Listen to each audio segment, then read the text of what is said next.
6. This meeting is being held to conform with the South Carolina Freedom of Information Act and the Council's organizational rules. The public's been notified of the date, the time, and the place of this meeting. Public notice and the agenda are placed on the county website and bulletin board at the County Administration Building at least 24 hours prior to the start of the meeting. First up, we got the invocation. Councilman Chris Bowers, right? Yes, sir. Let's pray. Dear Lord, gracious Heavenly Father, we come to you tonight just to say thank you. Thank you for blessing us in all the ways that you have. And we pray that you be with us this evening as we do the business of the county, that you give us wisdom, you give us guidance, and you give us discernment as we tackle this agenda, dear Lord. Just pray that you be with all of our public safety workers out there, our military, and their family members here at home, dear Lord. We thank you for all the ways you've blessed us, and thank you for the ways you're going to bless us. In your name we pray. Amen. Amen. Okay, next up is the Pledge of Allegiance. We've got Mr. Tommy Smith, who was a Navy vet for 28 years. He's going to lead us in the pledge. Please remain standing if you're a veteran. Render a hand salute when we do this. All others, hands over your heart. I pledge allegiance to the flag of the United States of America and to the republic for which it stands, one nation, under God, indivisible, with liberty and justice for all.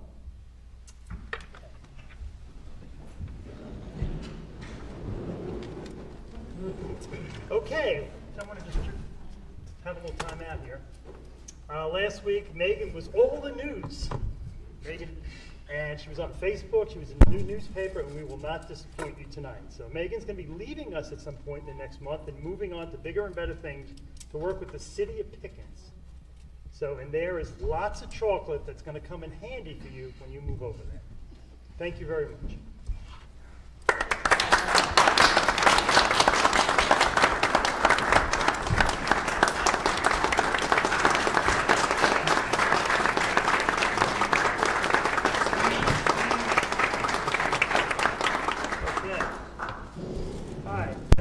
Agenda. We've got public forum, which is item number 2. I'd like to introduce again our special guest tonight, first speaker Tom Smith. They said a 20-year Navy vet. He's going to tell us a little bit about the upcoming Memorial Day celebration. He'll be our first public input speaker.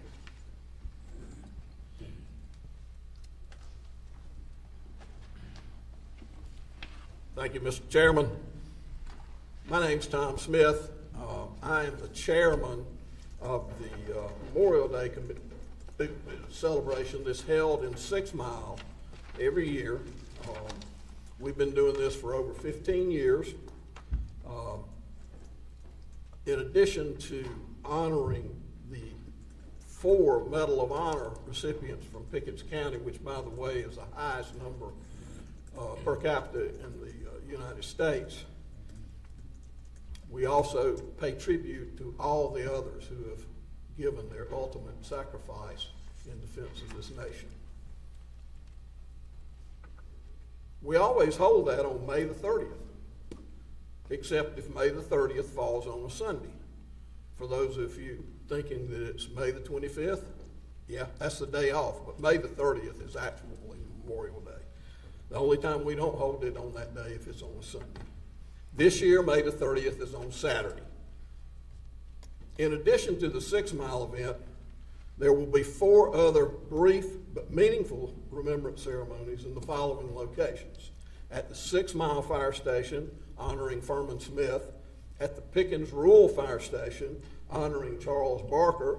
At the Liberty Rural Fire Station, honoring James Howe. And at the Liberty Magistrate's Office, honoring William McWhirter. The 6 Mile event will begin around 11:35. Once it's completed, the events at the other locations will proceed as determined by the local coordinators. 6 Mile Fire Station will be handled by the fire department staff and Fleet Reserve Branch 15. The Pickens Rural Fire Station will be handled by the fire department staff in the Pickens VA office. The Liberty Rural Fire Station, the fire department staff and the American Legion Post 52 from Easley, and the Liberty Magistrates spot will be American Legion Post 67 from Liberty. We appreciate the assistance and encouragement received from all of our partner groups, including the Pickens County Emergency Service groups, the fire station staff, Councilman Chris Lawless, the 6 Mile Town Council, and all the other veterans and other volunteers throughout the county.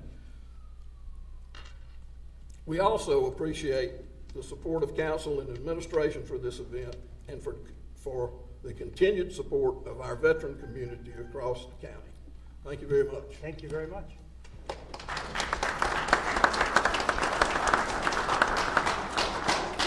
One more thing. There's a big crowd here. So if you can, go to one of those events, and let's like to show the appreciation to the folks. Thank you. Thank you. Yes, sir. Mr. Chairman and members of council, please join me in welcoming our second guest speaker this evening, Miss Elena Campbell, who holds the title of Miss Pickens County Teen 2024. I'm sorry, 2026.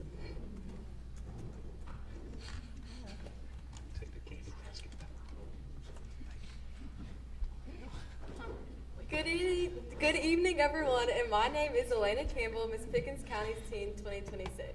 It is my honor to represent this wonderful county at Miss South Carolina's Teen this June.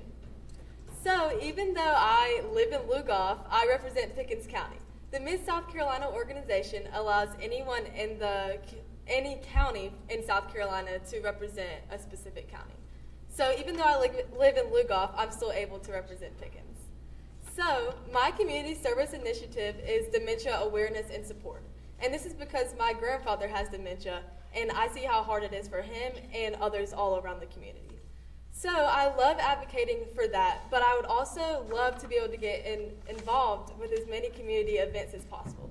So if you have any community events that I could be a part of, I would really appreciate that, because every time I come to Pickens County, I fall more in love with it each time. And even though I'm a freshman in high school, I know for sure I would love to go to Clemson. So again, thank you so much for allowing me to speak today, and I just am so grateful for all of your support. And if you could think of any events, please reach out to me. I'm on social media on Instagram and Facebook. And is there any way that I could get a picture with y'all, if that's Yeah, possible? sure. Just Okay. stand in front up here, whatever we do. Or you want to all go down? Whatever you want. Let's Yeah, go down. let's do Come on. it.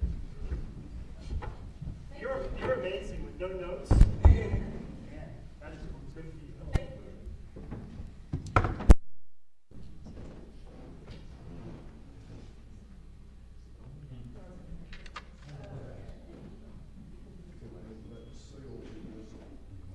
Oh, yeah, there we go.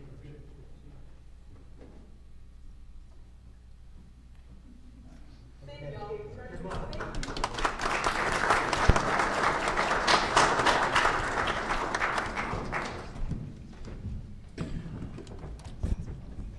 Jeff Skinner.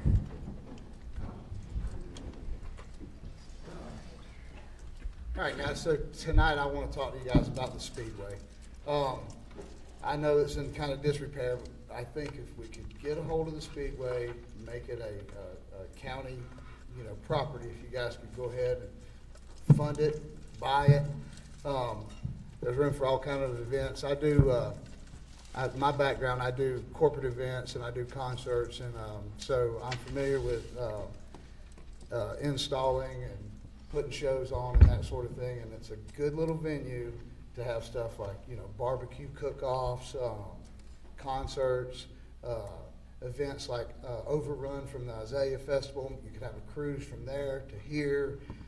There's all kinds of things you can do with this property to make the community better. Pickens County's really growing. I think it's a good venue for us to hold on to, because the main thing is if we let it go and they destroy it, it's gone. You can't get it back. But if you preserve it now, and even if what I'm talking about doesn't come to fruition, and it just is a big flop, and you don't have concerts, and you can't have racing, and you can't have, soccer events, the bleachers are already there. You can have all kinds of events there. Even the businesses behind there, they could have their picnics and stuff on this property that if we hold on to it, right? So if you could go ahead and fund it and buy it, and even if it don't work, you can sell it down the road and destroy it later and put in, whatever they want to put in. expand their businesses or build condos or whatever, where you put in your best effort, 3 or 4 years down the road, if this don't work, then you can bulldoze it then and get all your money back, and probably a good profit. So I think that I really want you guys to look at maybe saving this property for future events. That's about all I got for you. I've done the salt shed in Chicago. We revamped that. We took Morton Salt's warehouse and we turned it into an event venue. And it's making money hand over fist right now. Upstaging was a big part of that. And we put in a stage and a roof system, kind of like Heritage Park. And I also done the Scottish Rite Theater for the Masons in Peoria, Illinois. And we revamped that space, and now it's a good entertainment venue and so forth. So I really think we should look at holding on to this property and maybe making it an event venue, even if we don't go racing. There's all kind of other options that we can have for that property. Anyway, that's what I had for you tonight. Thank you very much.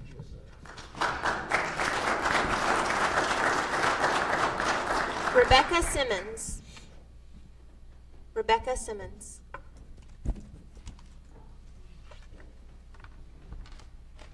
I'm Rebecca Simmons. I'm back. Last time I responded in a motion when I listened to the recording of the meeting where Mr. Roper explained, and then jovial laughter erupted. Alex, I addressed you then and commented about the salary and was mistaken. For that, I apologize and stand corrected. I don't apologize for having emotions about the obvious destruction of our area and what I'm seeing happen. I left last time questioning, how did this happen? How did this happen? I came in ignorant curiosity. I left angry and confused. Didn't understand, how did this happen? I educated myself. I went away and I read.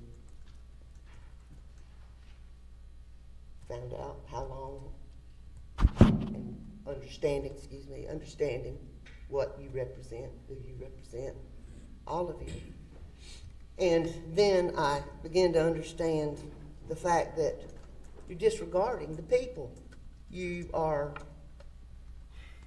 seem to be profiting for Pickens, but at what price? I left the powwow and went up to Pumpkin Town, sat on fire, like so many of us probably this age have done most of our lives, and talked with educated people that live up in the corridor that I wholeheartedly supported being protected just like I do this area. You have options. You've got money. We are not ignorant. It's time to do something for us. This isn't really about profit anymore. It is about racing. Oh, yeah. I work at Walhalla Performing Arts Center. I've watched what it has done as a nonprofit in less than 7 years. Participated in it. I volunteered for the South Carolina State Parks about 8 years in, leaning into it really hard at 71 years old. So our state parks can possibly sustain themselves. Is that not what they're supposed to do? Is that, Alex, did I lose you? I just question what you people are representing. I do understand now the guidelines. They're outdated. I'm running out of time. Zoning or whatever it's going to take. Overlays, stop the madness. Stop the madness. Thank you very much. Yes, sir. Matthew Dillner. Matthew Dillner.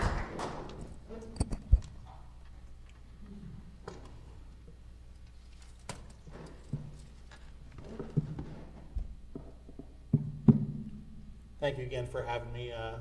here from Concord, North Carolina, with my good friend Charlie, who is a veteran spotter for so many NASCAR racers over the years, and come before you tonight with full due respect, but also to plea with each and every one of you to consider helping save this property.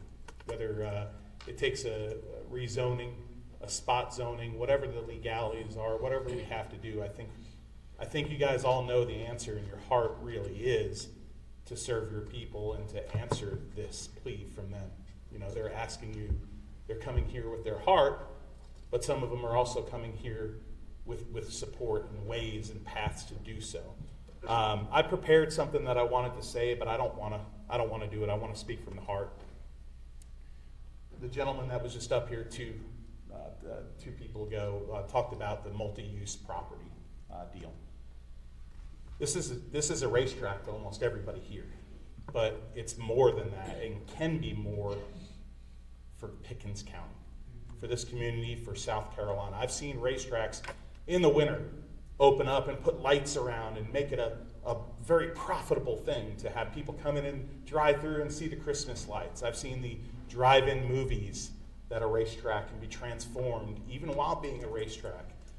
We've seen the car shows, the flea markets, all the things that can really be a huge community event. We've all liked, you know, the farm stands and all the different the flea markets and all the different things, the car shows that people love in this community, right? Greenville Pickens could be much more than a Saturday night racetrack. Of course it's going to take some TLC to bring that facility up to speed. Of course it's going to take money to do so. The support is out there. People in very influential places in the sport of auto racing has already spoken to that if it happens, kind of like that movie with baseball, you build it, they'll come. If it happens, they'll come alongside of y'all. You know, I said in the last meeting something, and I think I even overlooked it as I said it.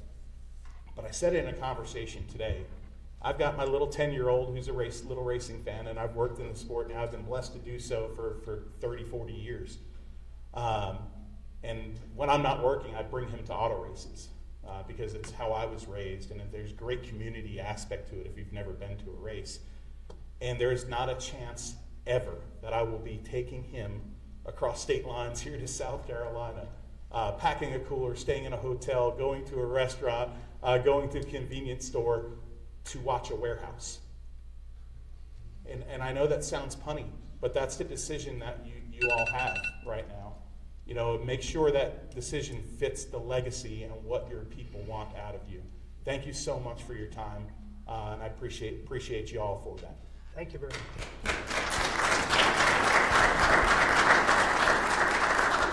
Jack Queener. Jack Queener.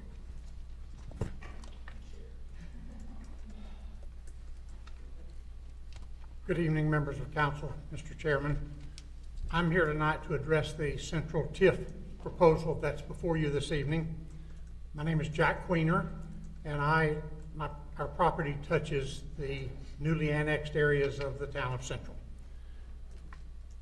By way of brief explanation, half of my 30 years with the state of South Carolina was spent doing community development and beautification work with the Clemson Extension Service, and I served 2 terms on the Beaufort City Council, and so I appreciate your service and your work, and thank you so very much. Now to the point. In the letter which the Town of Central Administrator sent to Pickens County and the school district of Pickens County, 2 times he uses the phrase included but not limited to. Read that carefully. Included but not limited to. He's talking about issuing up to $60 million in bonds for 30 years and letting the taxpayers of Pickens County reimburse the town of Central for those including but not limited to expenses. Now what that boils down to is that the town of Central can go on a drunken spending spree and send the county the bill, and the taxpayers have no voice and no choice. Your grandkids will be paying off this scam. If you read my letter to you a couple of weeks ago, you know that my main concern was the taxpayers having to pick up the bill for the increased EMS, law enforcement responses, the library growth, all the other growth that you guys already know about that's coming to our community. And the town of Central's skimming the taxes, and you're paying off that bill for them. So it's kind of like giving your neighbor a $60 million credit card and saying, order whatever you want to from Amazon and I'll pay the bill. So I encourage you to just say no to this whole proposal. If you're really thinking about any inclination to study this further, then I would say your next best option is to decline to participate before the meeting next week and then talk to the town of Central about a TIF of lesser consequence. Make them come to you and hammer out a bulletproof contract that doesn't have any included but not limited to phrases in it. I've been studying this for a year and a half. The town of Central knew in 2021 that they were out of sewer capacity. Clint Dickey showed me the DHEC quarterly reports, and those reports said 0. DHEC recalibrated and told them they had a couple of 100,000 gallons per day, which they burned through, and they're back down to nearly 0 again. They expect the rest of Pickens County to pick up the tab for their inaction. They could have adjusted sewer rates and started a capital expansion fund 6 years ago. They would have some money to bring to the table. Right now, they're coming to the table begging. So I would say that you need to decline this and at least for the time being and go back and talk to them about what you really think will work. Thank you for your time. Thank you, If you sir. have questions, I'd be happy to address them. Thank you very much, Sam. Thank you. Connie Johnson.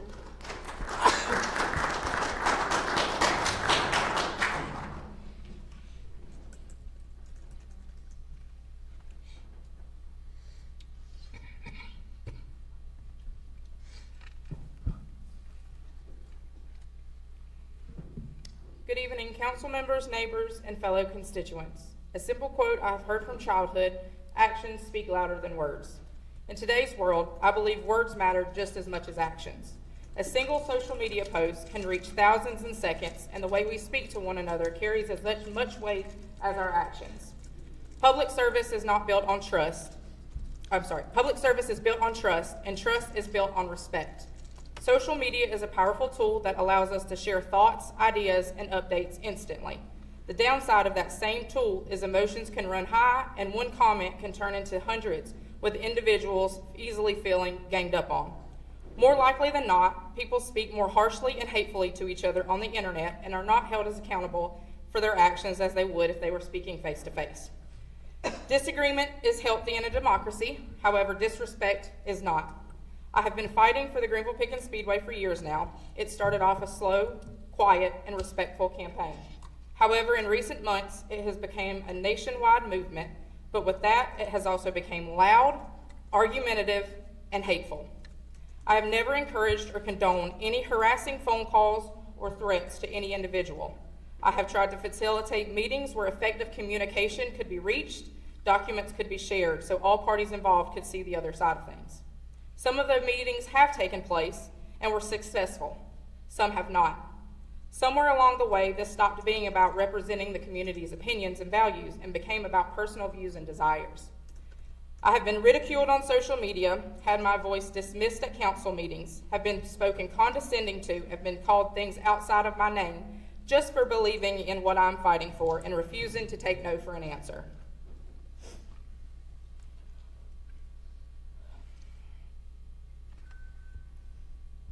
When facts and statements have been given, saying it can be done, there's also things that have been done to many other constituents. Worse than that, someone's personal financial document was shared on social media. All of this has been done by the person who is supposed to lead our county council, yet we, the constituents, are held to a standard that we are wrong for being upset and standing up for ourselves. We are expected to tolerate the disrespect and are even punished for it, while the person of power and authority is allowed to continue doing those actions. Our chairman is someone entrusted to represent us, and with that, responsibility demands patience, humility, and empathy. However, we are not given those basic things. It becomes winning an argument online at all costs with no regards to solving the real issue.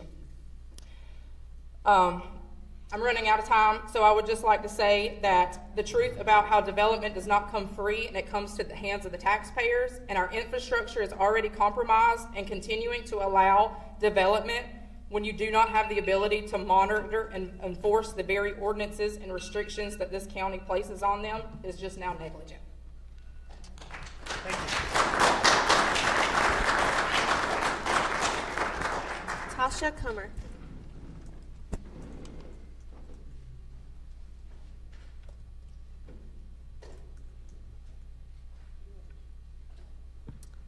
I'm here tonight to speak for something that cannot speak for itself, and that is the historic Greenville-Pickens Speedway.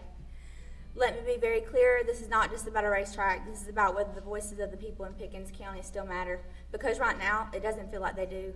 We're standing here with over 4,300 signatures from your constituents, the people who live here, vote here, raise families here, telling you one thing loud and clear: save this track, make it historic, protect it with the district overlay, and yet we're still having to fight to be heard. Let's talk about reality. You're being told this land should be developed. You're being told growth is necessary, but look around. How much more development does this county actually need?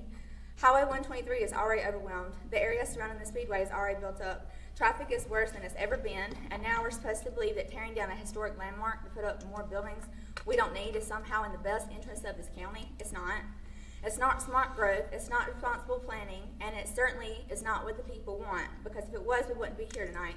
What the people want is simple: preserve our history, protect a landmark that has stood since the 1940s, keep something that brings identity, tourism, and economic opportunity, and stop unnecessary overdevelopment before it's too late. This track is not just old pavement. It is one of the oldest NASCAR-sanctioned tracks in the country. It holds decades of history. Names on that wall of champions dated back to 1957. You can't create that, you can't recreate that, you can't replace that, and once it's gone forever. And here's what should matter to every single one of you sitting up there. This effort is not small. We have over 4,300 citizens standing behind this. Support from state-level leadership, including 2 House representatives, support from the Attorney General of South Carolina, Alan Wilson, and overwhelming backing from people across the motorsports world. NASCAR knows this track matters. The racing community knows this track matters. So the question is, why does Pickens County Chairman doesn't act like it matters? Because right now the message is being sent that a large development company carries more weight than the voices of thousands of your own constituents. That history can be bulldozed if the price is high enough, that the people who elected you don't get the final say, and I refuse to believe that's what this council stands for, because you still have a choice, a clear, immediate, and responsible choice. Apply the district overlay, move forward with the historic designation, protect this property which doesn't strip the ownership rights, and show the people that their votes actually matter. This is not complicated. You don't have to tear it down to move forward. You don't have to erase history to create opportunity. In fact, preserving this track is the opportunity. So tonight, I'm asking you one simple question. Who are you representing? The people sitting in this room and the thousands of standing behind this effort, or the developers? Because history is watching, the community is watching, and your decision will define how this county remembers you. Stand with the people, protect our history, and save the real historic Greenville-Pickens Speedway.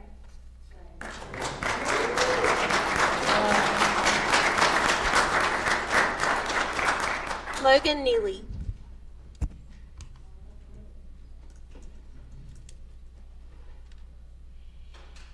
Good evening, everyone. I present a message from the Attorney General of South Carolina, Mr. Alan Wilson. Hello, this is Alan Wilson. I'm actually on the other side of South Carolina tonight, not able to be up in Pickens County, where they will be making a big decision regarding the Greenville-Pickens Speedway. This is a place that I've been a number of times, and I've spoken to hundreds, if not thousands, of people who have many decades of memories at this location. This is part of what makes this area of South Carolina so special. It's part of our culture. It's a point of pride for so many. And that is why I'm hoping that Pickens County will preserve this speedway for future generations. I'm all in favor of smart growth. I'm all in favor of new growth, but not at the expense of what makes our state so special, and not in losing the traditions that we hold so dear as a people. I've enjoyed being up there and talking to so many people, and I would encourage the elected leadership up there to listen to the people of the upstate and the people around South Carolina who want to preserve this important piece of our state's history. Thank you, and I look forward to seeing all of you soon. Thank you.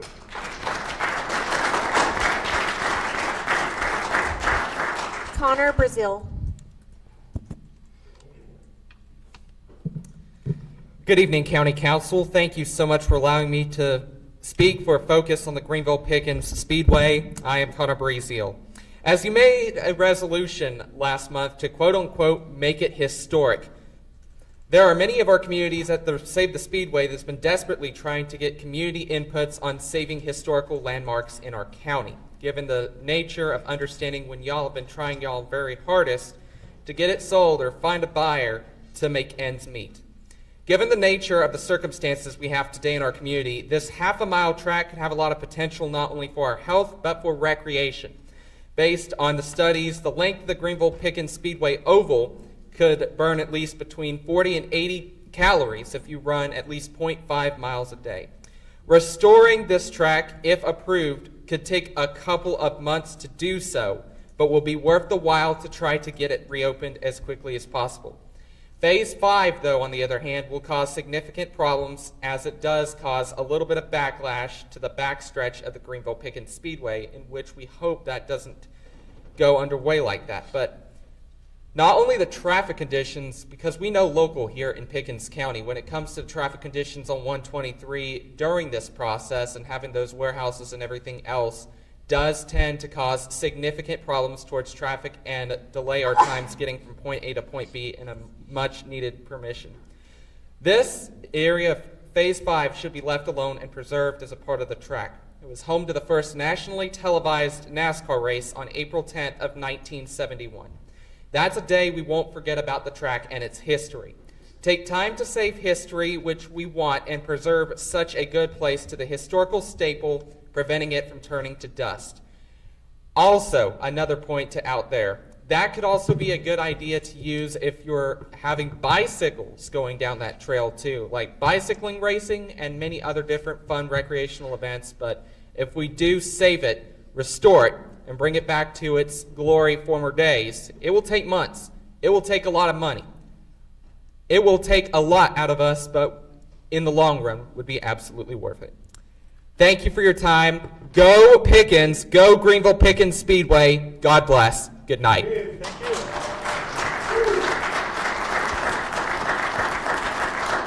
Bobby Brayerton.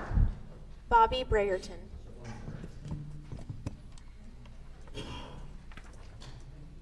Good evening, Council.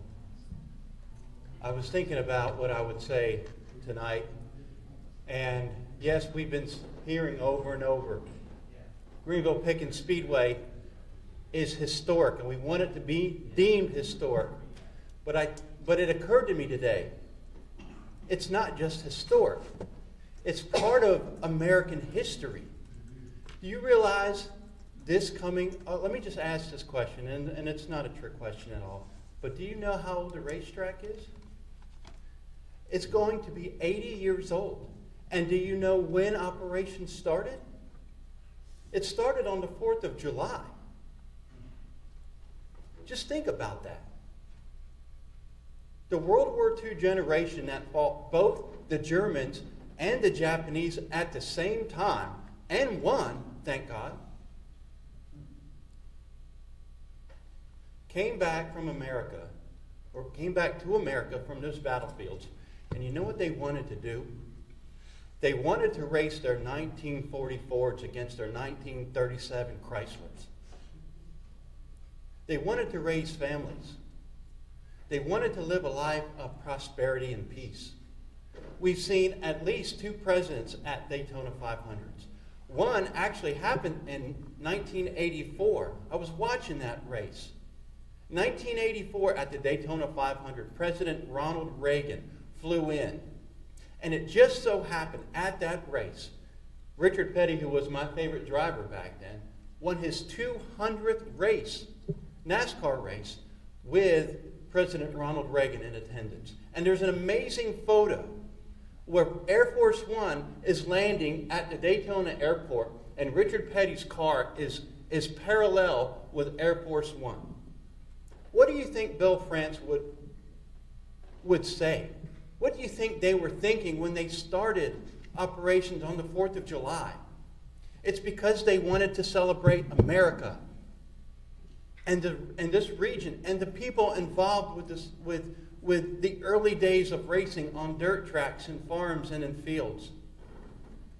This racetrack, it's not just history, it's American history. It's going to be 80 years old, and yet it's sitting vacant. Why? It doesn't have to be, and it shouldn't be. My pop-up was born in 1919, which means he would have been around 30 years old at the time of the racetrack starting its first race. I would have loved to have gone to something like that with him. But he died when I was a little boy. But I was able to go with my own father on Father's Day at Greenville Pickens Speedway. So please, please, Pickens County Council, do all you can to save and deem Greenville Pickens Speedway as historic. Thank you. Thank you.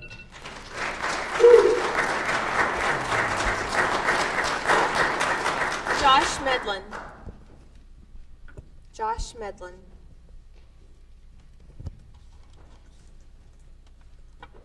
Good evening. I need y'all to do something different for me this time, so I'll get nervous as heck up here talking to y'all. Y'all just at least I'll smile for about 2 minutes. We're great. First thing is save GPS, and as Mr. Bowers has mentioned, business and the racetrack can coexist. It can. I see it as a racetrack, cars on it going around on a Saturday, Friday, or a Thursday, it don't matter what day of the week. Track lit up, businesses in the background all lit up, and eventually that's the sponsorship for those businesses in the background to get them more money coming in, possibly. On 9/10/25, it got me closer with the Lord and taught me not to let conversation pee me off too bad. Listen to both sides and speak without hate. Still a work in progress, but it's a progress on my side. Going back to the main point of this, money is the root of all evil. That's the way I've thought for years. With money comes greed. What needs to come with money is a legacy. What is going to be y'all's legacy? What's going to be all y'all's legacy? Overlay. Can somebody explain to me how the overlay, we can overlay Highway 11 and protect it. We're protecting it from building, structures. What are we doing exactly on Highway 11? Trying to get Joe Cassie to have an overlay. Duke's already protecting Joe Cassie from my understanding. I may be wrong, but I got told that they protect all the way around it. So why we're even going for that issue to protect Joe Cassie? It's already protected. Kiowee is going to have Pickens County trying to protect it if the overlay comes in. What are we protecting it from besides having better water treatment? And Hartwell's nasty no matter which way you look at it. Don't eat fish out of it, so why don't we even try to protect Hartwell? Keep it from getting worse. I don't think it's getting much worse than what it is. Just my personal opinion. But what my point there was, explain the overlays to me and what it protects. So if Pickens County can protect the waters and what is going to be done, then why can't they protect the racetrack? And respect. We all need to have that for each other and what others like and enjoy. Visited Joe Cassie for the first time 3 weeks ago. Never been there my entire life. And I always wondered why they filled it in to drown out a community. But it's pretty up there. I haven't been to Kiowee in 30 years. Last time I went to Kiowee, I had to run back across because I got told somebody slashed my tires on my truck. So, been to GPS more times than I can count on everybody's hands in here. Only been to the lakes, Kiowee and Joe Cassie enough times to count on one hand. So, that's my main thing, is that shows the difference between what I like and what everybody else may like. And if you're wondering what 9/10/25, Charlie Kirk's death. Thank you. Thank you.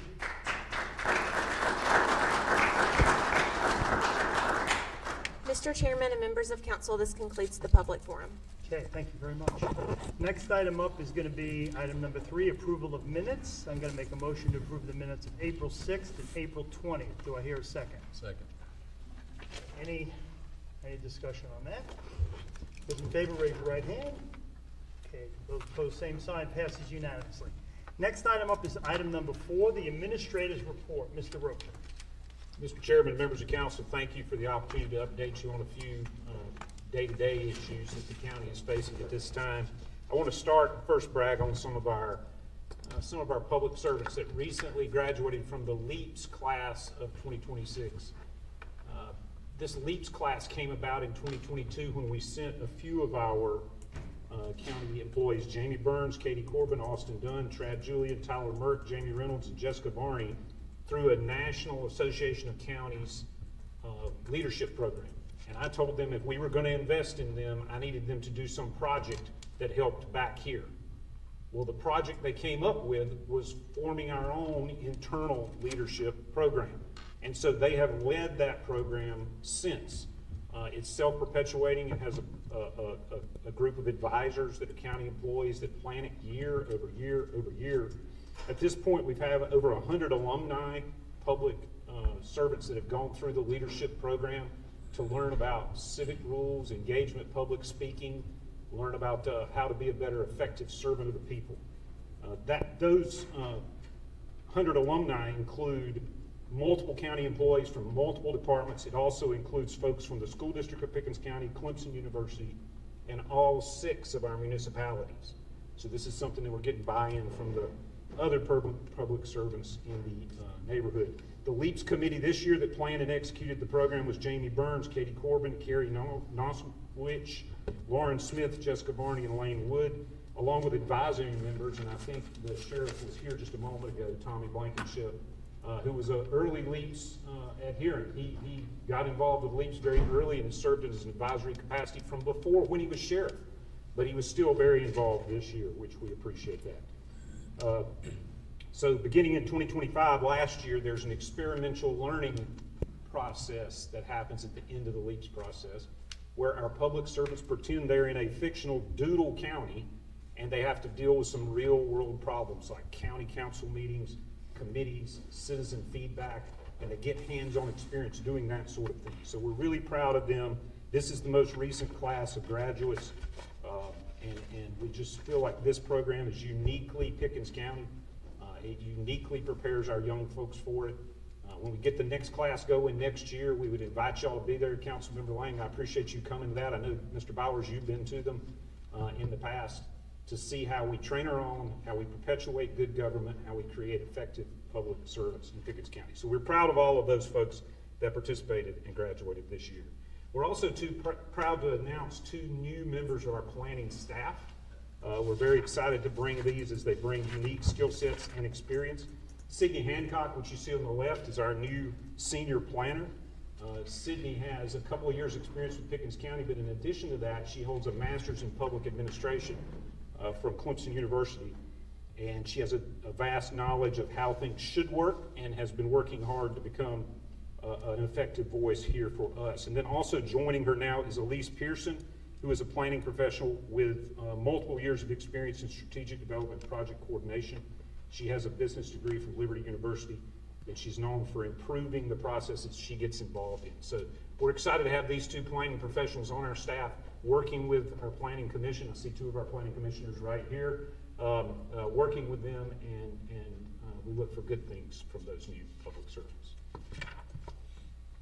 The next thing I have is talking about Medic 1 demolition, a building that has seen many, many uses through the years.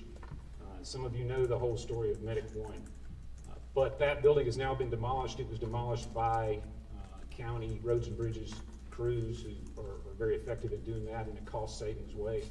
City of Pickens cooperated by advancing us the permit before we'd even paid for it, because we have to go through our procurement, not our procurement, but our accounts payable process. So they trusted us to go forward and tear it down. But I wanted to let you know that you'll see some more demolition in the town that's county related. These 2 buildings you see on the left, one's an old pest control place. One was the doctor's office I went to when I was a child. That used to be Dr. Malden and Dr. Francis's office there on Garvin Street. Those 2 buildings will be coming down in the next few days, just as soon as the power company disconnects the power. That's what we're waiting on right now. But the third picture, the one over there on the right, you see our new judicial annex staring at you just beyond the trees. Those 2 buildings will be gone and will connect the courthouse parking lot to that location. So it's going to be a very cost-effective way that we're able to build in long-term capacity in our courthouse and in the office buildings next door. I will tell you some good news, and I don't see Rodney Robinson back there. Rodney and I met last week. How are we going to pay for paving this parking lot? Because we're not going to use road money for it, right? That would be a terrible thing to do. Rodney saved enough money in his budget, I'm told by the finance director, we're going to be able to handle it internally to his existing year's budget. So he's giving me an ugly look because he doesn't know this news yet. But we found a way to pay for the paving without having to come back to you all and ask for it, and also without having to hit any much needed road funds. So very excited about that. Before we get into any questions, I need to tell you one update that we got just as recently as Friday afternoon. You'll know when you go to our recycling centers, you can drop off the recycling centers your used motor oil filters and your used antifreeze. We found out that the vendor that gets that from us, and they are a state contract, so this is a state contracted service that we offer at our centers, that business is closing its doors. So they sent us notice and said, we're not coming to pick up anymore. So for a short term, until we can find another vendor, we're suspending the receiving of any oil filters or any antifreeze, but we hope to have good news soon. We're looking actively for a new vendor. We've reached out to the Department of Environmental Services, who actually managed the old vendor, to see if they've got an interim plan, but this is news that's just coming to us. It's on our social media, but I wanted you all to know about it as well. Members of council, that's all I have prepared tonight, but I'll be glad to answer any questions. Any questions for Mr. Roper? One, just to clarify, you mentioned oil filters and antifreeze. Oil?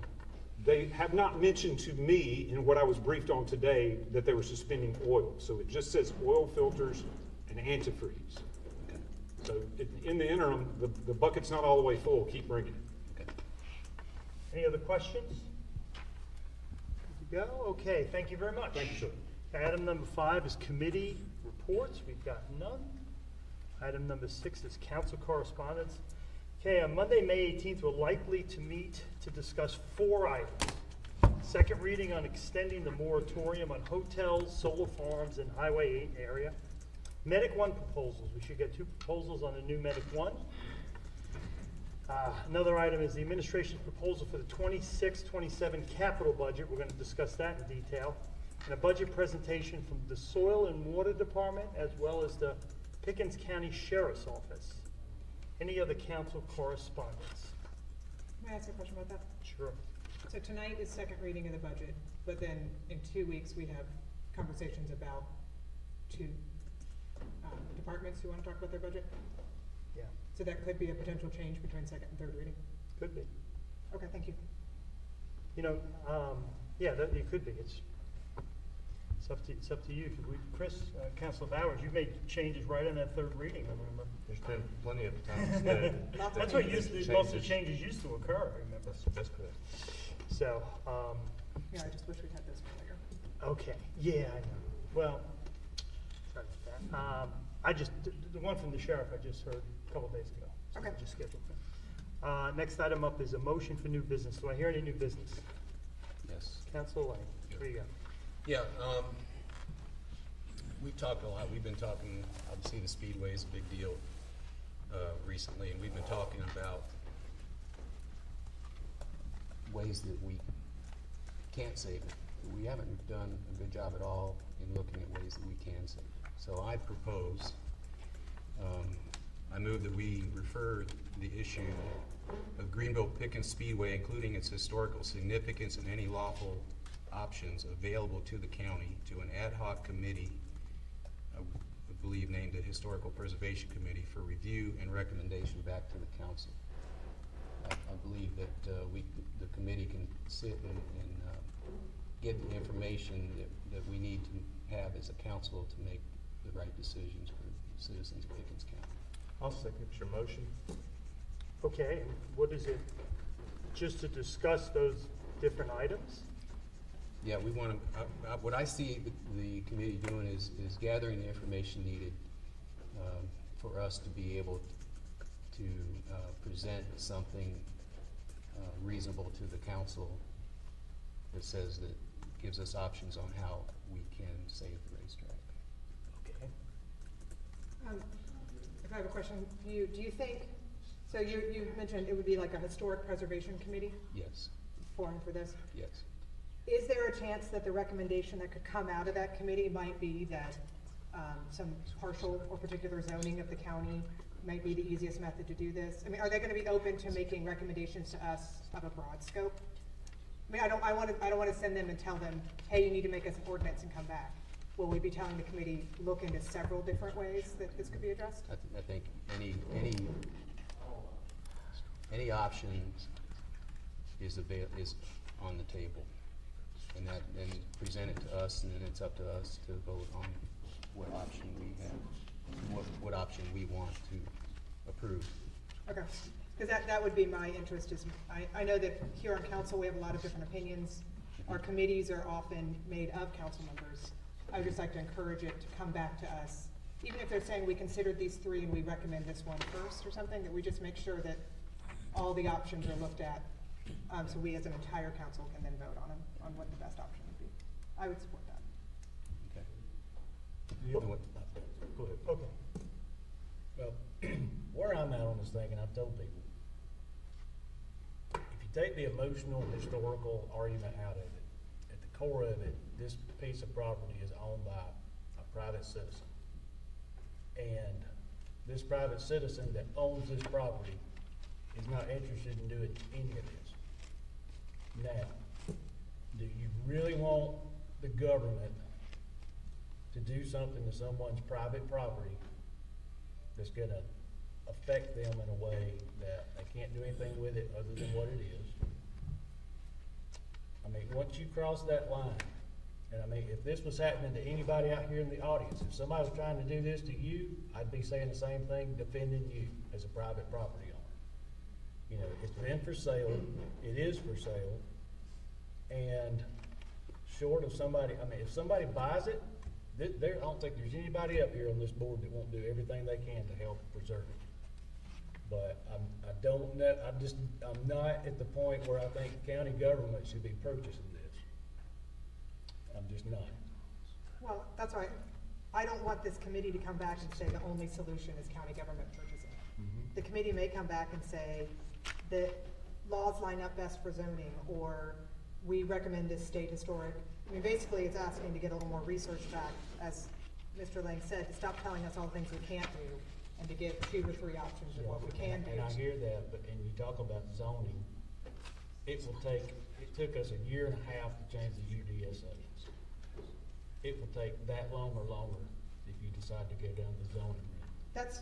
That's fair, but. Meanwhile, it's in limbo. And it's still privately owned property that's for sale.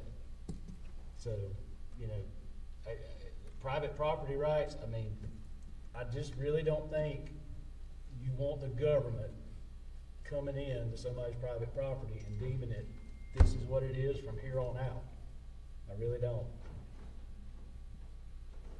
Council Bowers. Yeah, absolutely. The only thing I would like to add, I think, to Mr. Lang's motion is, I think to put a moratorium on development of historical property in the county would be in line. If not, then there's no reason to have this committee. And Councilman Lawless, to your point, I hear you, except on tonight's agenda, we're talking about a lake overlay. You know, I vote on that, and that's all private property. And we're not buying that and all the things that go with that. So I think it's actually very much in line with what this council has done and is doing. It just looks different because it's not Highway 11 or a lake or Highway 8. Keep in mind too that most of Pickens County and Greenville County's water comes from this lake that we're talking about, the overlay. And this is not, I mean, we don't have any real language yet on the overlay, but we're not deeming the lake, okay, this is it, that's all it can ever be. I mean, there's the lake, you can't compare, it's not apples and apples, it's just not. It very much is, actually. How so? It very much is. You're talking about the source of our drinking water compared to a piece of property that's a racetrack. So when we get in our conversation of this lake overlay, it's all about a hotel being built. That's where every bit of this came from, is about a hotel being built. It's not 100%. Councilman Lawless, 100%, this all started because somebody wanted to build a hotel in a gated community. That's where this all started. And nobody will convince me of otherwise. Now, I hear you. It is where our drinking water comes from. 100%, unless you live in Easley, then it comes from Saluda. And we have actually really good water to be from Saluda. But the whole point is, this private property rights is private property rights, whether it's on a lake, whether it's on Highway 11, whether it's on Highway 8, or whether it's at Greenville Pickens Speedway. You're right, private property rights are private property rights. But this is going very much in line with what this council has done and what this council is currently in the process of doing. And that's the reason I agree with it. I actually don't agree with that, but I'll tell you in a minute. The leaders of the racetrack, Save the Racetrack movement, wanted it to be historic.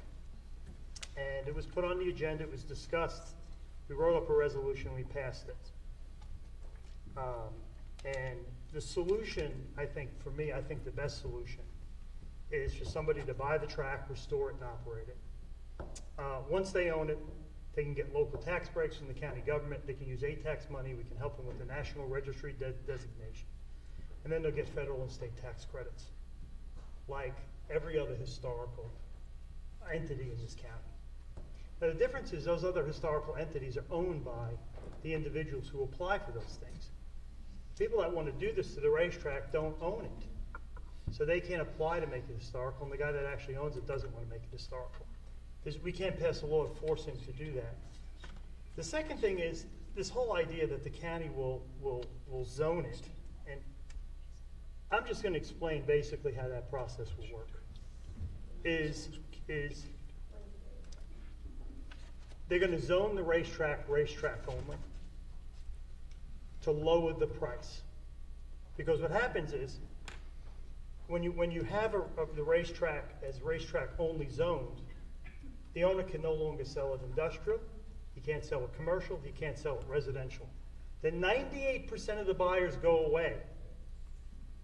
And 98% of the buyers go away. And then the people, the racetrack leaders or somebody they approve of, then can buy it on pennies on the dollar. And that's the aim when you zone it. Now, I don't know if that's fair to the owner, so I don't support that. Second thing is, like Mr. Lawler said, 6-29 Article 5 zoning, which is what they're asking for, is a long process. It's first of all, it's got to line up with the comprehensive plan, which it doesn't. We have no mention of zoning in the comprehensive plan. So we have to go back to the comprehensive plan and rewrite that. And once that's rewritten, we got to do studies. We got to do public input. We got to do appeals. We got to hire more people in planning to create zoning maps. They have zoning maps. Then you have oodles of zoning ordinances. And then you need specialized lawyers to do it. That would take at least a year. Okay. That would take at least a year. So I don't support that. Now what's risen lately is this idea that the county government will buy the track. I mean, I'm hearing that now. That's new. Now, government bailouts never go well. And a private company, which this was, went out of business. It's now defunct. And somebody wants to spend $4 million of county money to buy it and try to revive it and restore it. I think that's an irresponsible gamble with taxpayers' money. I really do. The county would be the owner of the track. So the track would have to be renovated up to a government standard. It's going to have to get through risk management. The government's the owner. When the government's the owner, they'll bring it up to the standard they think is necessary to keep people safe. You got to get it past the lawyer. You got to get it past risk management. In the end, the county's going to spend purchase and restoring it probably $15 million. North Wilkesboro, which is a short track, was $20 million. The Atlanta Dragway was over $20 million. In the end, the county would wipe out and spend most all of its savings to buy, restore, and get the track operational. Now, what would be put on hold or derailed would be a new EMS station in Pickens, because that's coming out of savings. A fleet of 25 to 30-year-old dump trucks that we're trying to replace, that would be put on hold. And then there'd be a hard stop on a plan to add a 9th recycle center. So when you're looking to buy the track and restore it, you're making choices at that point. And those three things I just mentioned are clearly government responsibilities. Now the final option they're mentioning is eminent domain, which is basically the government just comes in and takes the property against the owner's will. And that's what some people are considering as one of the options. Like I said, there's 7 different options. And the option that I supported the resolution that Councilor Bowers put up, and I also support somebody buying the track. But I don't support many of these other options, like buying the track, the government buying the track, or eminent domain, or rezoning the whole county for one property. Now, as far as the overlay is concerned, the difference, and I'll get to your point, is, and I'll read this because I was at the meeting. The county attorney addressed this. When you talk about the overlays on the lake, and you talk about Highway 11, it's multiple properties. This would be an overlay of one property. It'd be spot zoning. And our attorney's exact words were, this is unconstitutional for one property. Now, we could sit there and argue all day long whether it's constitutional or not, but anybody can read the case law, anti-creation versus Myrtle Beach, which defines what spot zoning is. So I think that would be a risk to do it that way. And then again, spot zoning is that whole idea that you drop the price from here down to here and only have really one buyer, because it's a racetrack now, that's all you can have. It basically is a forced takeover, government forced to take the property. So I oppose that, and I'll be voting against your motion. I think we should continue to work, and anybody should continue to work to try to find a buyer for the track. Councilman Sutter. Yes, Mr. sir. Chairman, the only thing I want to counter to that is the argument about decreasing the value. You literally will be doing that on lakefront property with this lake overlay.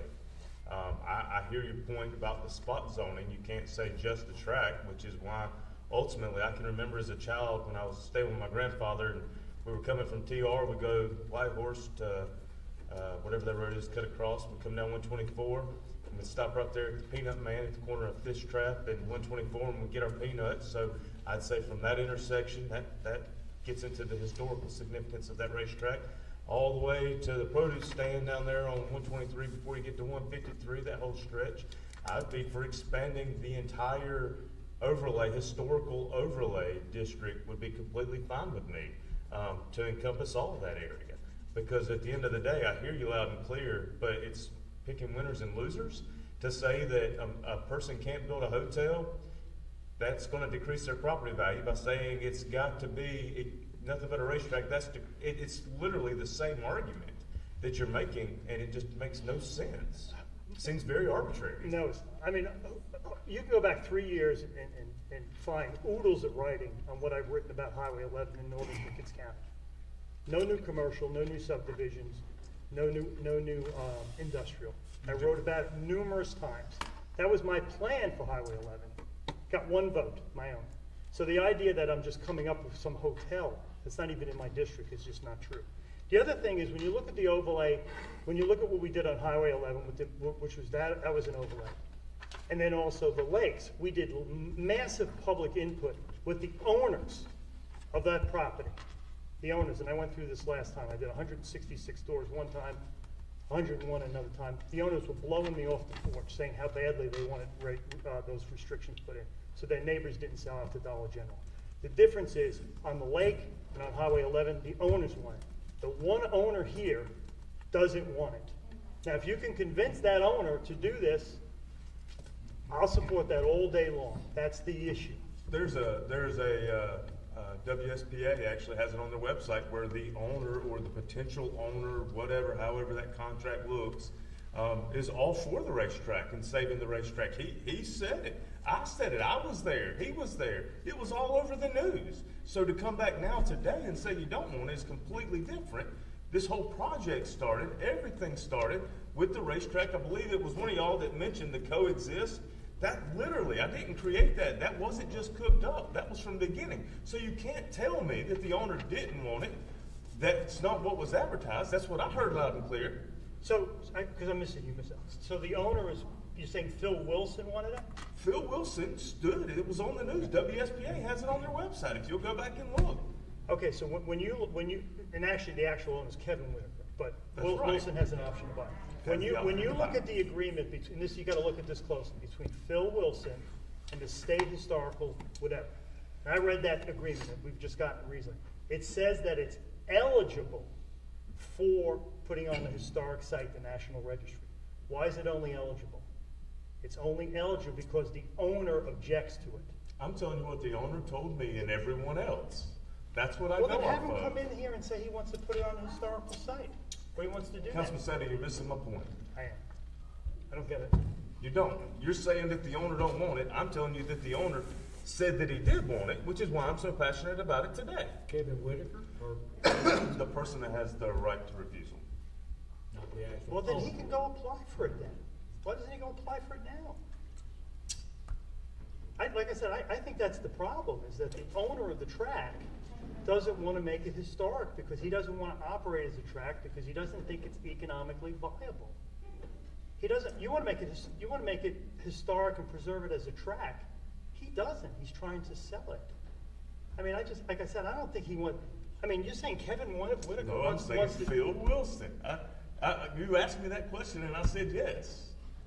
There's a video clip of it. It exists. And that It's was out 2 there. years ago. Okay, but that was 2 years ago. I saw that too.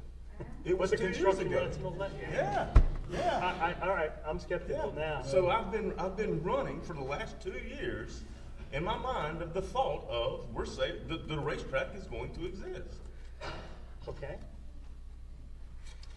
And you keep conflating this overlay on the lake. It's not just about a hotel.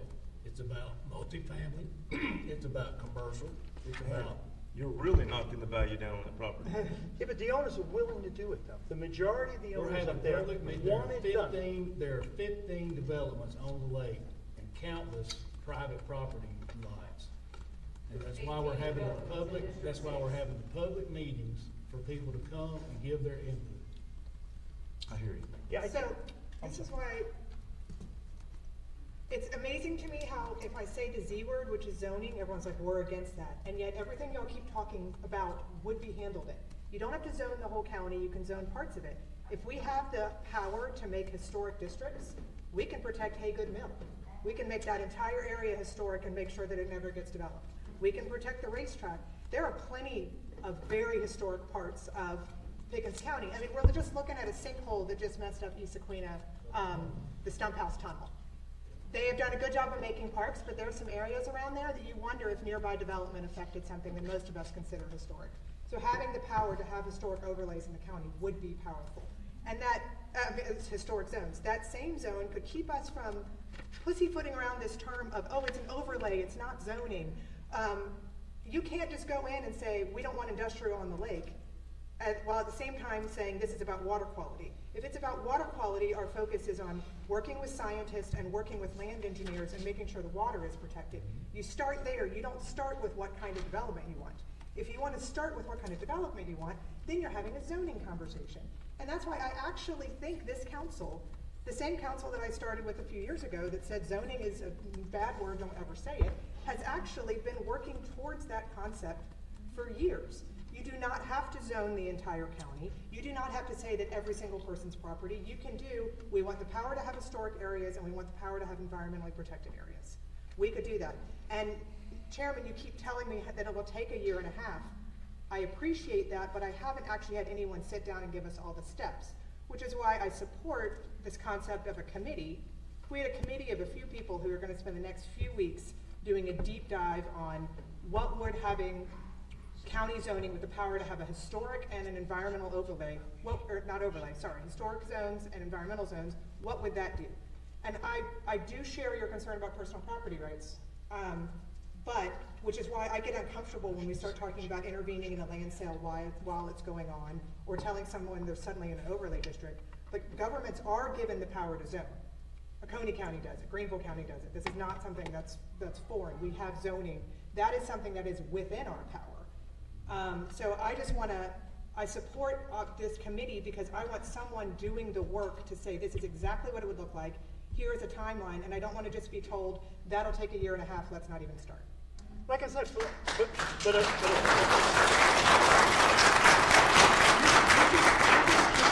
equating things that just aren't equal, and I'll give you an example of for a few of them.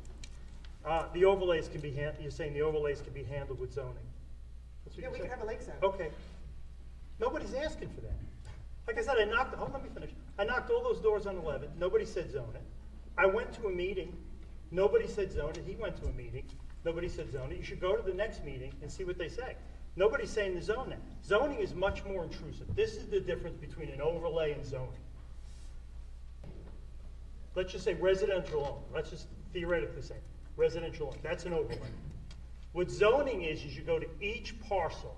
Say this first parcel is only industrial. This next parcel is only commercial.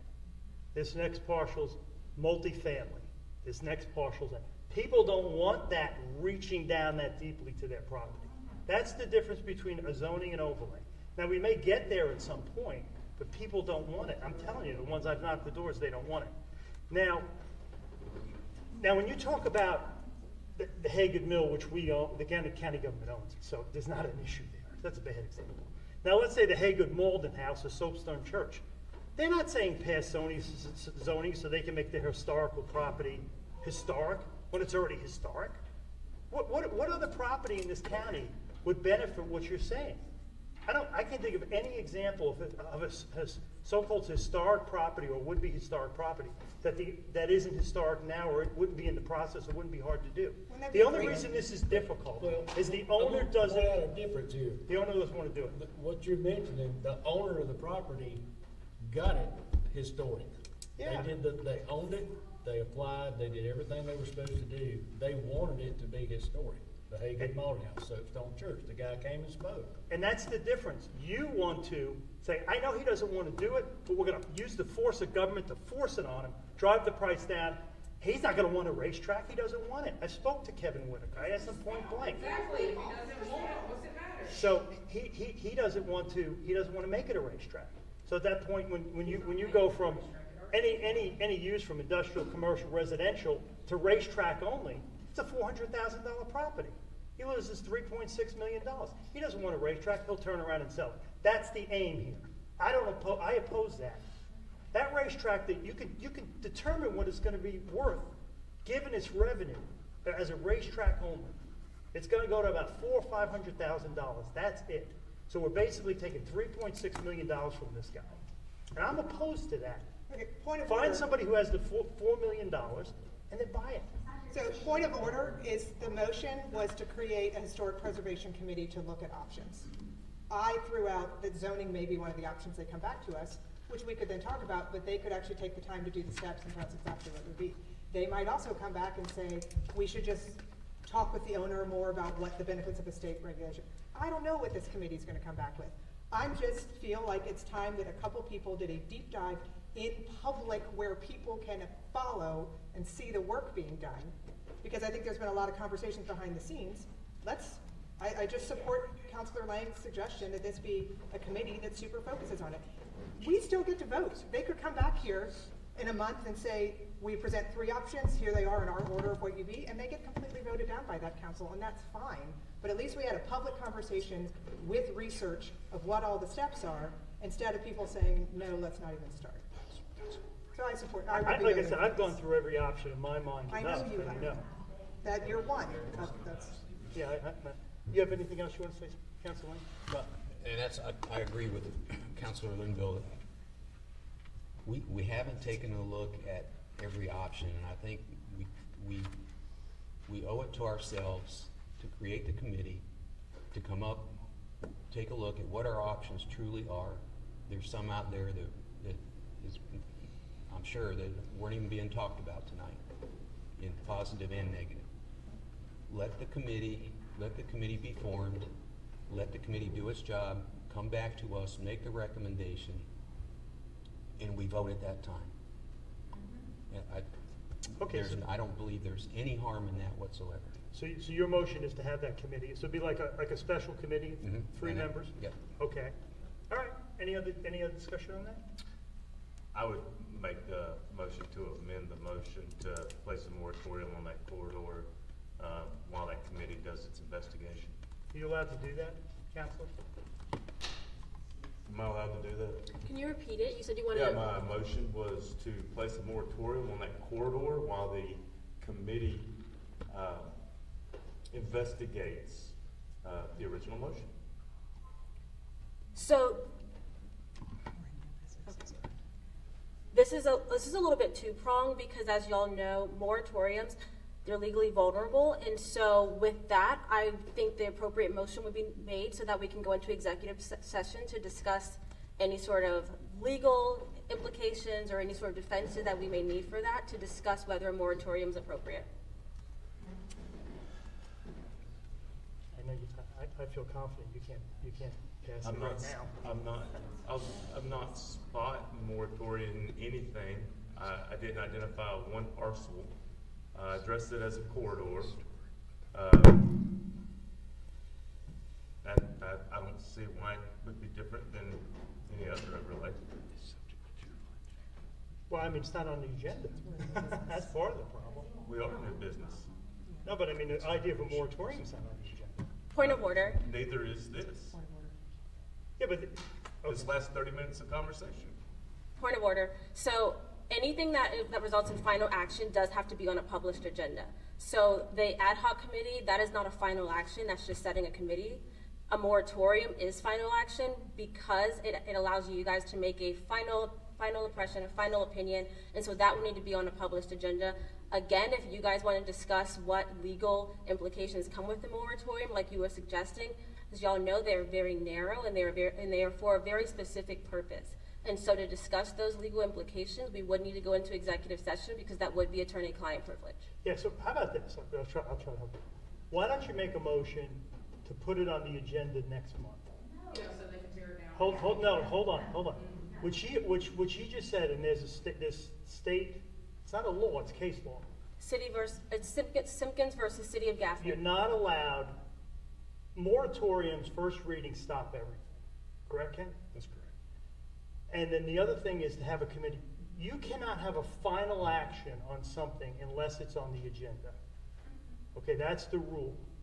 So if we did something like that tonight, the moratorium, it starts immediately. The committee starts immediately. Somebody would come in and say, you did not notify the public 24 hours before you were going to do that. And we could get sent in court. But I would recommend, right? I will withdraw that idea for this argument, go back to defer to Councilman Lang's initial motion. So what he could do is, I would think, you tell me if I'm right, he can make a motion to create a committee, put it on the agenda next month. His original motion will stand as it is. It's just creating committee. The final action, his original motion would stand. That is correct. I mean, you don't have to go any further than that. All right, that's good. Okay. That's good. So the motion would be to create a committee of 3 members to look at this and report back. Okay. Well, wait, he didn't say 3 members. I think it might be valuable to get someone who's not on council on this ad hoc committee to maybe advise us. Point of order. That would be final action. We would not be appointing members right now. It would I just wanted to remove the word 3 members. Okay. Because I don't think Mr. Lang said that originally. Okay, all right, that's fine. A committee. Oh, I just said a committee. I didn't Correct. mention anything about how many members or anything. Okay. Definitely, yep. All right, our special committees are typically 3 people under the rules, but I guess you can change it. Okay, so let's vote on that. So those in favor, raise your right hand. Those opposed? Okay, so that passes 4-2. Good luck with that, okay? Mr. Chairman, I have a motion. I'd like to add to the agenda for tonight's discussion a moratorium of the historical racetrack district, is what I'm going to call it, for further discussion at the end of tonight's agenda. Okay.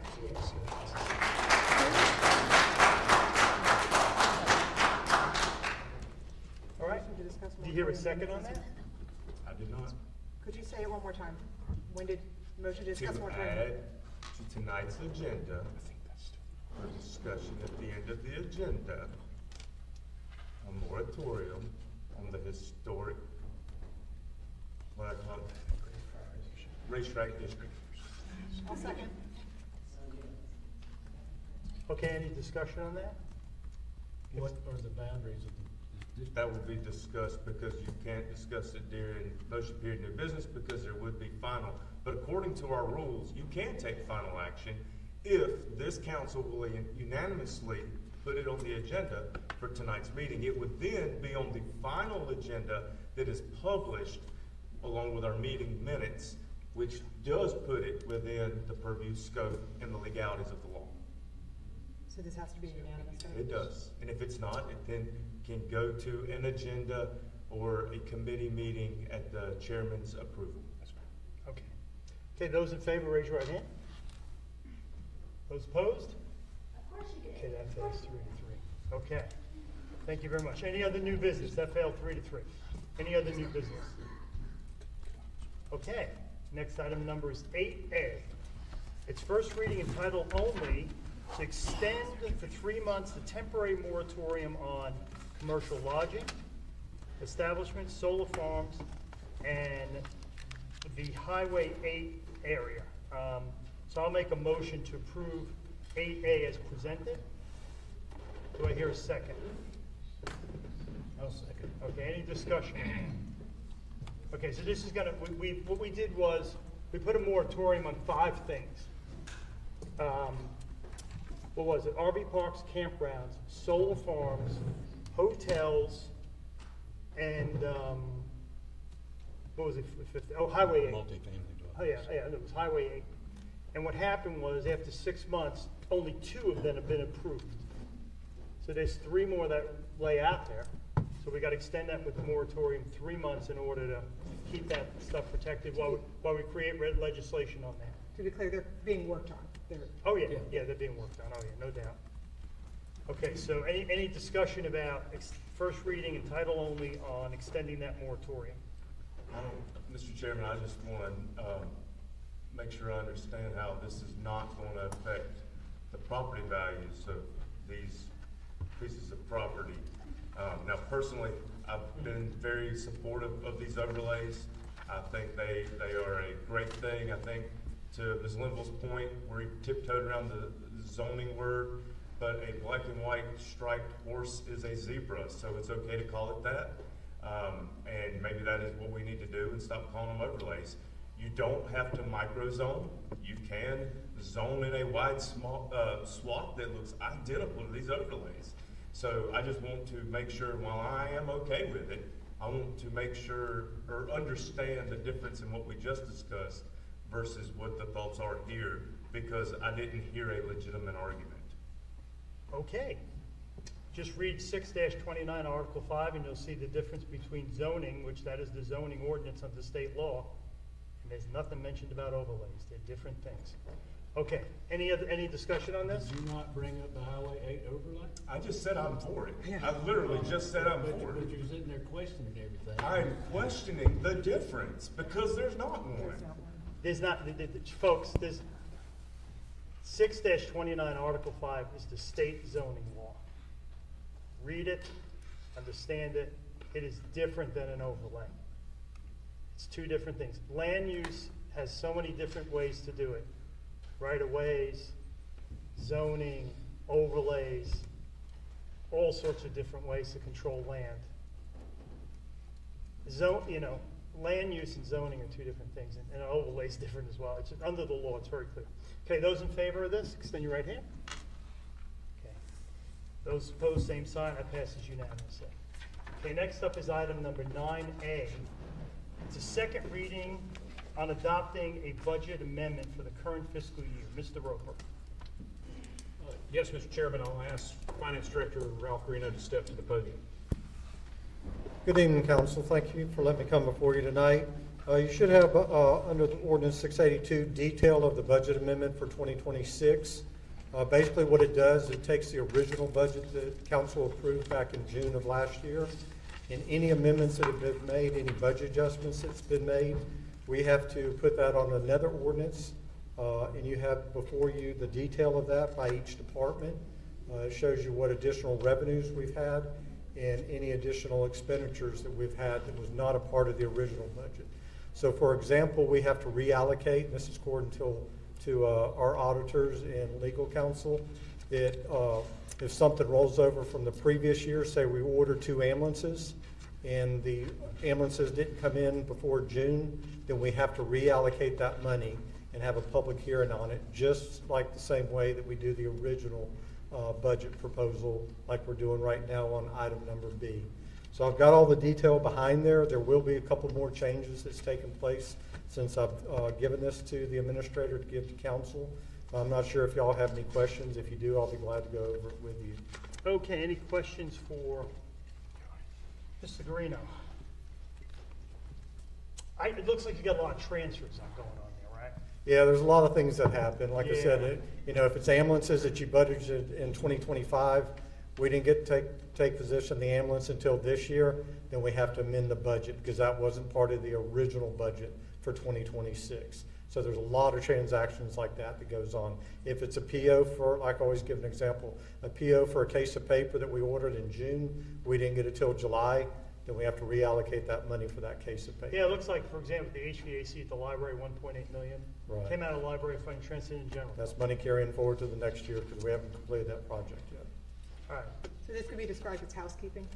Pardon me? This could be described kind of as housekeeping? Yes, ma'am. Just cleaning up Yes, what we've got left? Okay, any other questions on that? Okay, so I'll make a motion to, thank you very much. I'll make a motion to approve item 9A as presented in the packet. It's the current fiscal year budget changes and amendments. Second. Okay, any discussion on that? Okay, those in favor, raise your right hand. Those opposed, same sign, passes unanimously. Okay, next item up is second reading on the budget for next year. Mr. Roper. Yes, sir. I know that we have a budget meeting coming up here in a couple of weeks where we'll go over more specifics. Again, it takes 3 readings to make this final, so this is just another step in the process as we move towards final passage of the budget, we hope. Again, to give you a review, basically $76.3 billion in the general fund. That's an increase of about 4% in budgeted expenses, but done without a tax increase or any fees in addition to that. And basically, as we move through this process, we look forward to meeting with you all and make sure this budget meets your priorities. Thank you. I think the administration has incorporated many of our goals into this budget. I mean, Councilor Bowers was concerned about a step increase in a COLA for employees. That's in there. Councilor Lawless, you wanted some additional help in the Veterans Office, and that's in there as well. Councilor Holloway, you wanted to increase rec money, and it's in there as well. Not as much as we hope, but we'll see. And then hopefully next year we'll do more. The administration wanted to fully staff the dispatch. I think there's 9 new positions there. So that's in there as well. Councilor Lange wanted to see the attorney get some help, and Mr. Roper, I think, is going to be taking care of that with some musical chairs with Megan's move over to the city of Pickens.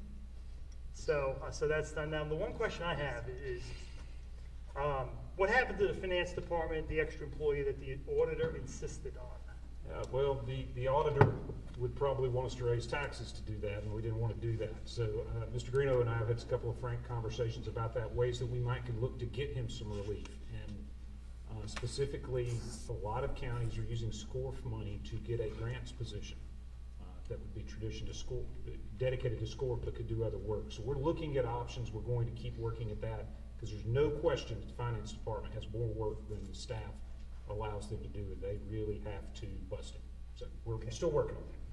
Any other questions? We don't have enough savings to, I mean, like, Mr. Sater brings up regularly that our county savings are pretty hefty. It's a good point, but what we wouldn't want to do, Counselor, is to use one-time savings for a recurring expense. Sure. So we're looking at potential grant funding. We're also looking at vacant positions. It's something that Mr. Greeno and I have talked about. It is a real need, but it did not outweigh those other priorities that you see in front of you in this budget. I got 2 more questions. Will you give us an updated list of employees by department? Yes, sir. Is Ralph here? He is. Oh, there you go. You just talked to us. Okay. Yeah, there you go. So he's working on that, right? All right. And then the final thing is, do we need another work session on the operations side of the budget? Or can we just talk about the capital side on May 18th? I'm asking council.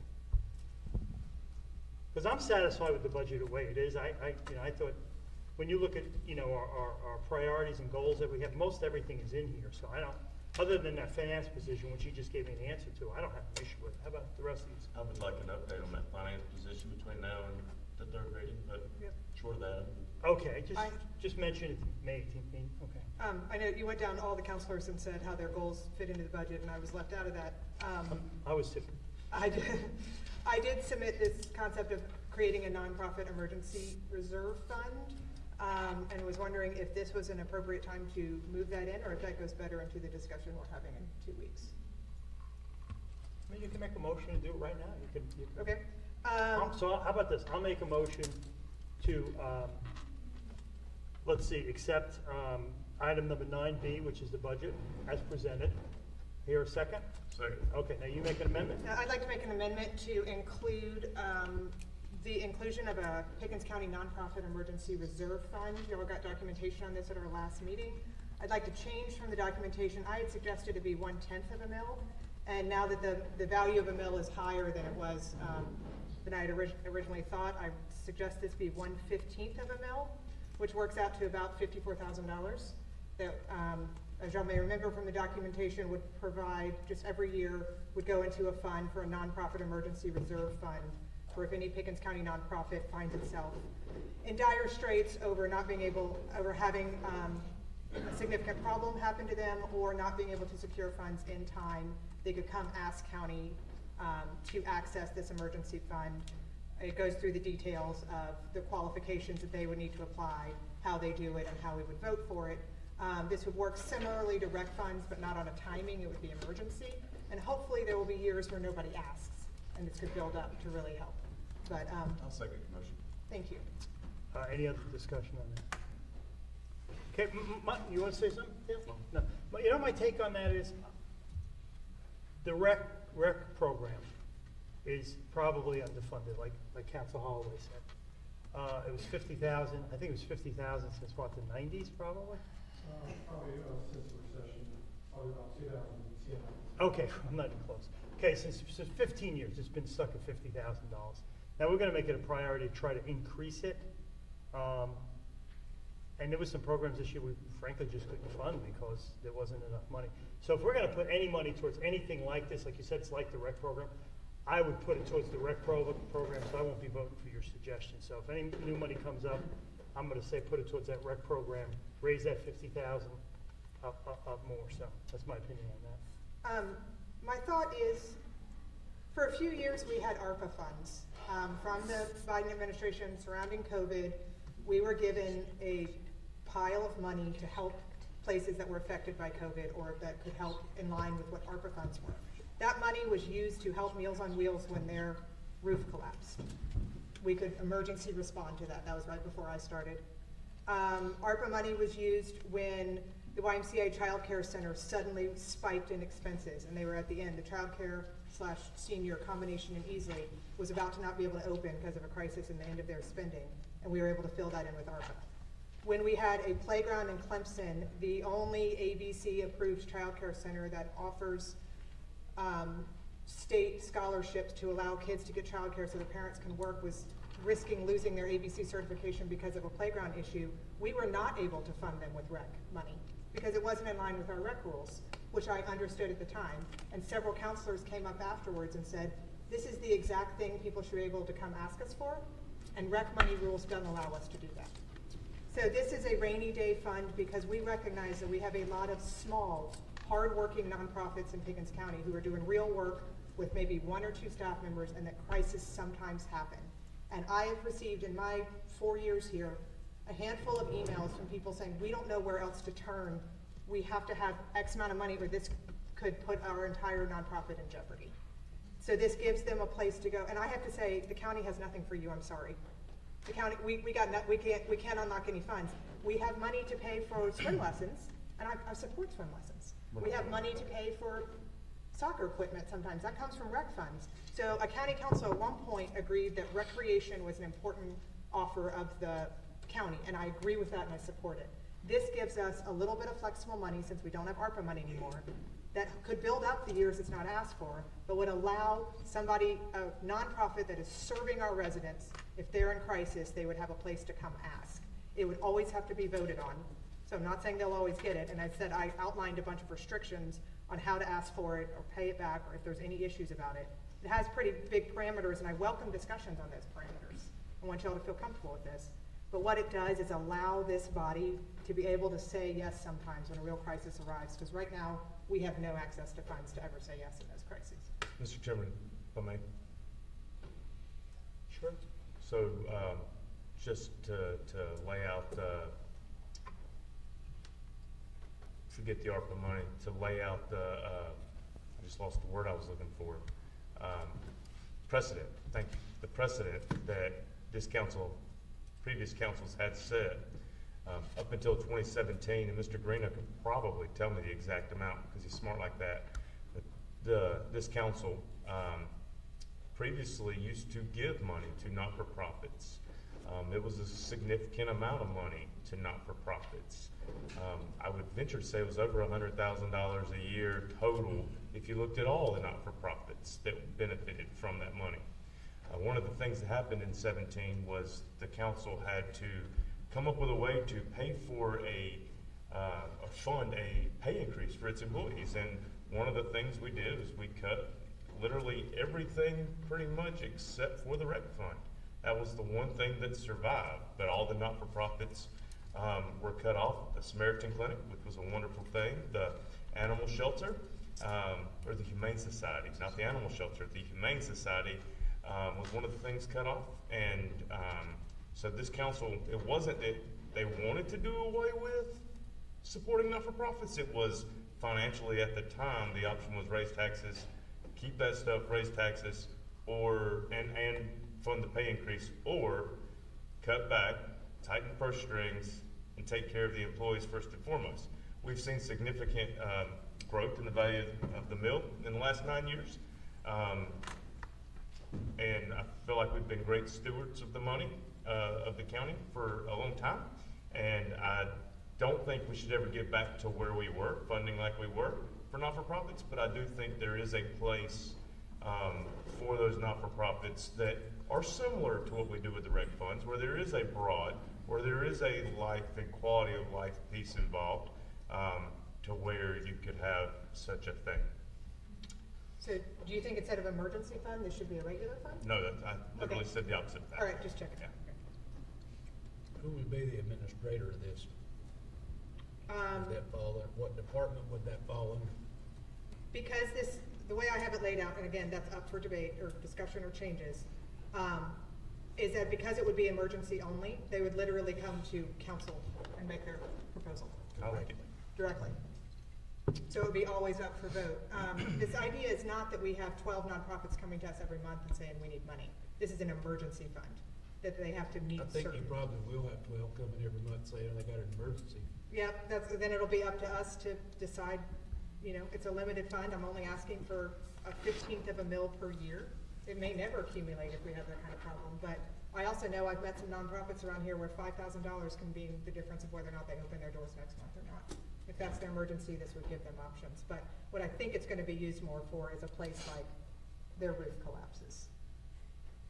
Yeah, I mean, the $54,000, like I said, the rec fund needs more. Those are all nonprofits that get that money, by the way. We're giving money to plenty of nonprofits. ATAX money, which was probably $400,000, they're pretty much all nonprofits as well. And I think the request was $600,000. So, I mean, they're in need of more money. I'd rather just better service the programs we have where we're not meeting all those needs than actually, then create another program. I mean, we just talked about the situation with Mr. Guarino. I mean, the audit is basically saying we got to add that position. And here we are creating a new program for nonprofits. Do that. So, I mean, I could find probably 5 or 6 things that I think are a higher priority within this organization. People, I mean, I remember we had the ARPA money. There was $69 million of requests within this organization. We met 24 million. And that's all the time, every budget year. And here we are creating another program to actually give money to outside organizations. I mean, it's just where are our priorities at? So that's my opinion on that, so I'll be voting no on that. Any other discussion on that? Okay, just restate your motion one more time. This is an amendment to the budget motion to create a Pickens County Nonprofit Emergency Reserve Fund at 1/15th of a mil. Okay, so that's a small tax increase? I'd actually like to put that under discussion of whether or not it's an increase or whether it can fit into the budget. What are you going to cut? No, We're still under discussion. Yeah, what are you going to cut? Well, don't we have an operations meeting to talk about it? You have a proposal? Okay, you don't know how you're going to fund it? No. Okay. I would actually suggest that we just fund the initial $54,000 out of the general fund. Okay, so recurring That way it's not expense- a recurring automatically anyway, so you would have to amend your motion to take your 1/15th of a mil off and have your 54 off of out of the general fund. Actually, I approve that change to the. If you'll make the amendment, then we don't have to go through because I second it and I'll second your amendment. Okay. To the amendment. I amend this to come from the general fund I'll second. for 2027. Okay. All right, so you're not going to change the millage rate? No. Okay. Those in favor, raise your right hand. Those opposed? Okay, that passes 4-2. All right, so we're going to go back to the original motion, which is the second reading of the budget plus that amendment. Any other discussion on that? A lot of good in the budget. I'll be voting for the budget overall. Okay, those in favor, raise your right hand. It does include it, yeah. Those opposed, same sign, passes unanimously. Okay, thank you very much. Next item up is an interesting one. It's going to be public hearing and a third reading on a special source credit for Project FLAP. Now, Mr. Roper, you want to talk about that first? Yes, thank you, Mr. Chairman. We can reveal now Project FLAP is a code word, but it's an existing industry in Pickens County. Project FLAP was the name chosen because it's U.S. Waffle. U.S. Waffle is an existing industry in Pickens County. And what's happened is they've announced plans that they want to invest $38.5 million in their facility in Pickens County. And they came to us some time ago to see if we would negotiate an extension of their existing fee in lieu. They have an existing fee in lieu. An extension of that. And in exchange for that, we would give a special source revenue credit to them. Basically, they still have to pay taxes under that fee every year on that investment as it comes online. But that we give them a credit for a portion, up to 50% of those taxes, for the first few years of the fee once they've made the investment. So it's an incentive that basically our taxes collection from this fee will still be more under this investment than it would have been before. So it's a good thing for us. It's a good industry that's existing in Pickens County that is investing, as I said, $38.5 million. And this is the part that we negotiated to play in that expansion here in the Liberty community. You have already approved by resolution the 5-year extension to the investment period. So this is actually just a follow-on to formalize that final piece of the agreement.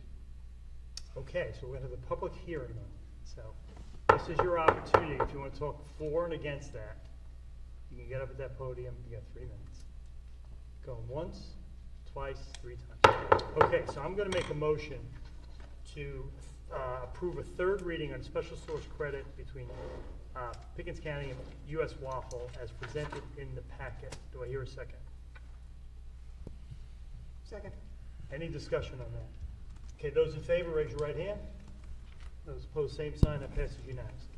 Next item up is a presentation from John Loomis, Upstate Alliance. John, you're up.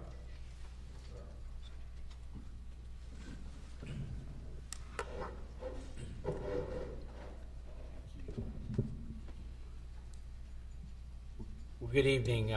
Thank you so much, Mr. Chairman, members of council, Mr. Administrator, for allowing me to come before you this evening. My name is John Lummis. I'm the president and CEO of the Upstate SC Alliance. We're the regional economic development group over the upstate 10 counties, and I'm going to show you a map in a minute of the state. And our focus is on marketing the region for new business and actually working along with Alliance Pickens and the other economic development organizations in our region to recruit new industries to the region. So, at our annual meeting recently, we featured an upstate manufacturing employee. He told us the story of his family's journey with his company. His father retired from that company, and his son now works there. This story is an example of the generational legacy that the upstate's leaders hope to achieve through economic development. Hearing how individuals can find a passion, blaze a path, and progress through their career right here at home is exactly why communities engage in economic development. Today I want to share more about the role that the Upstate Alliance plays in that process in our 10-county geography. And this is our footprint right here. So who is the Upstate Alliance?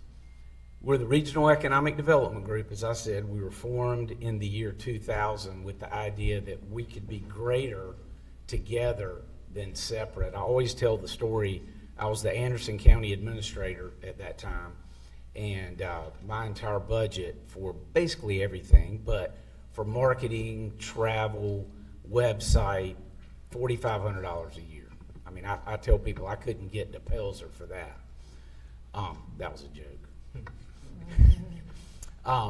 But we came together as a group utilizing public, state, and private sector sources to really build an organization that allows us to market and work hard to bring industry into the region. As I said, we are a public-private partnership. About 43% of our funding comes from the private sector, so private sector companies that want to support the economic development process and see the economy improve. We're one of 8 groups around the state that are regional economic development groups, and we were created in recognition that single communities can have a larger presence when they work together as a region, which also allows the state and communities to pool their resources and draw that private sector support. Most of you know our region story. We were a textile production hub that fell vulnerable to new technology and global markets. For decades, leaders of our state and region have worked diligently to lay the foundation for prosperous communities. They envision good quality jobs for everyone, working to attract strong employers like in Pickens County, Reliable Sprinkler, Abbott, TaylorMade, on and on and on. Today, we focus on attracting companies within these target industries that I'm going to show you right now: aerospace, automotive, engineered materials, food and beverage, life sciences, and office and professional. Today, the upstate's economy has matured into a diverse powerhouse where manufacturing and technology meet, with wages and prosperity prospects for everyone in the region improving. One central element to the upstate's success is our global business environment. We have about 590 international companies in the region, as well as numerous domestic companies. A recent study by the South Carolina Manufacturers and Commerce Group reiterated the importance of manufacturing to South Carolina's economy, with a $300 billion a year economic impact that supports, directly or indirectly, 30% of all jobs in South Carolina. The study also found that manufacturing jobs pay, on average, 24% more than the average South Carolina job. And manufacturing has a high multiplier effect. For example, in the automotive industry, for every 10 jobs created in automotive manufacturing or automotive supplier manufacturing, 36 additional jobs are created elsewhere in our economy. These additional jobs include fields such as engineering, architecture, construction, legal, financial and accounting services, human resources, information technology, and more. The study also found that the upstate contains nearly half of the state's direct manufacturing employment base. As I mentioned, we're also home to over 590 unique foreign-owned employers.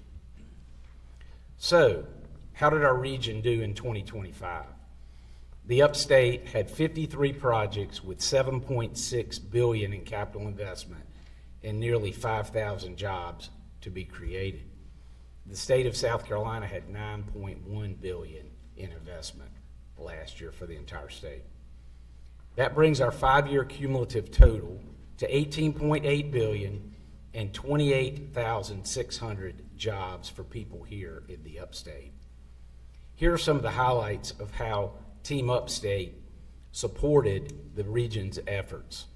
Our team made 429 presentations about the upstate to share our region's value proposition to the world.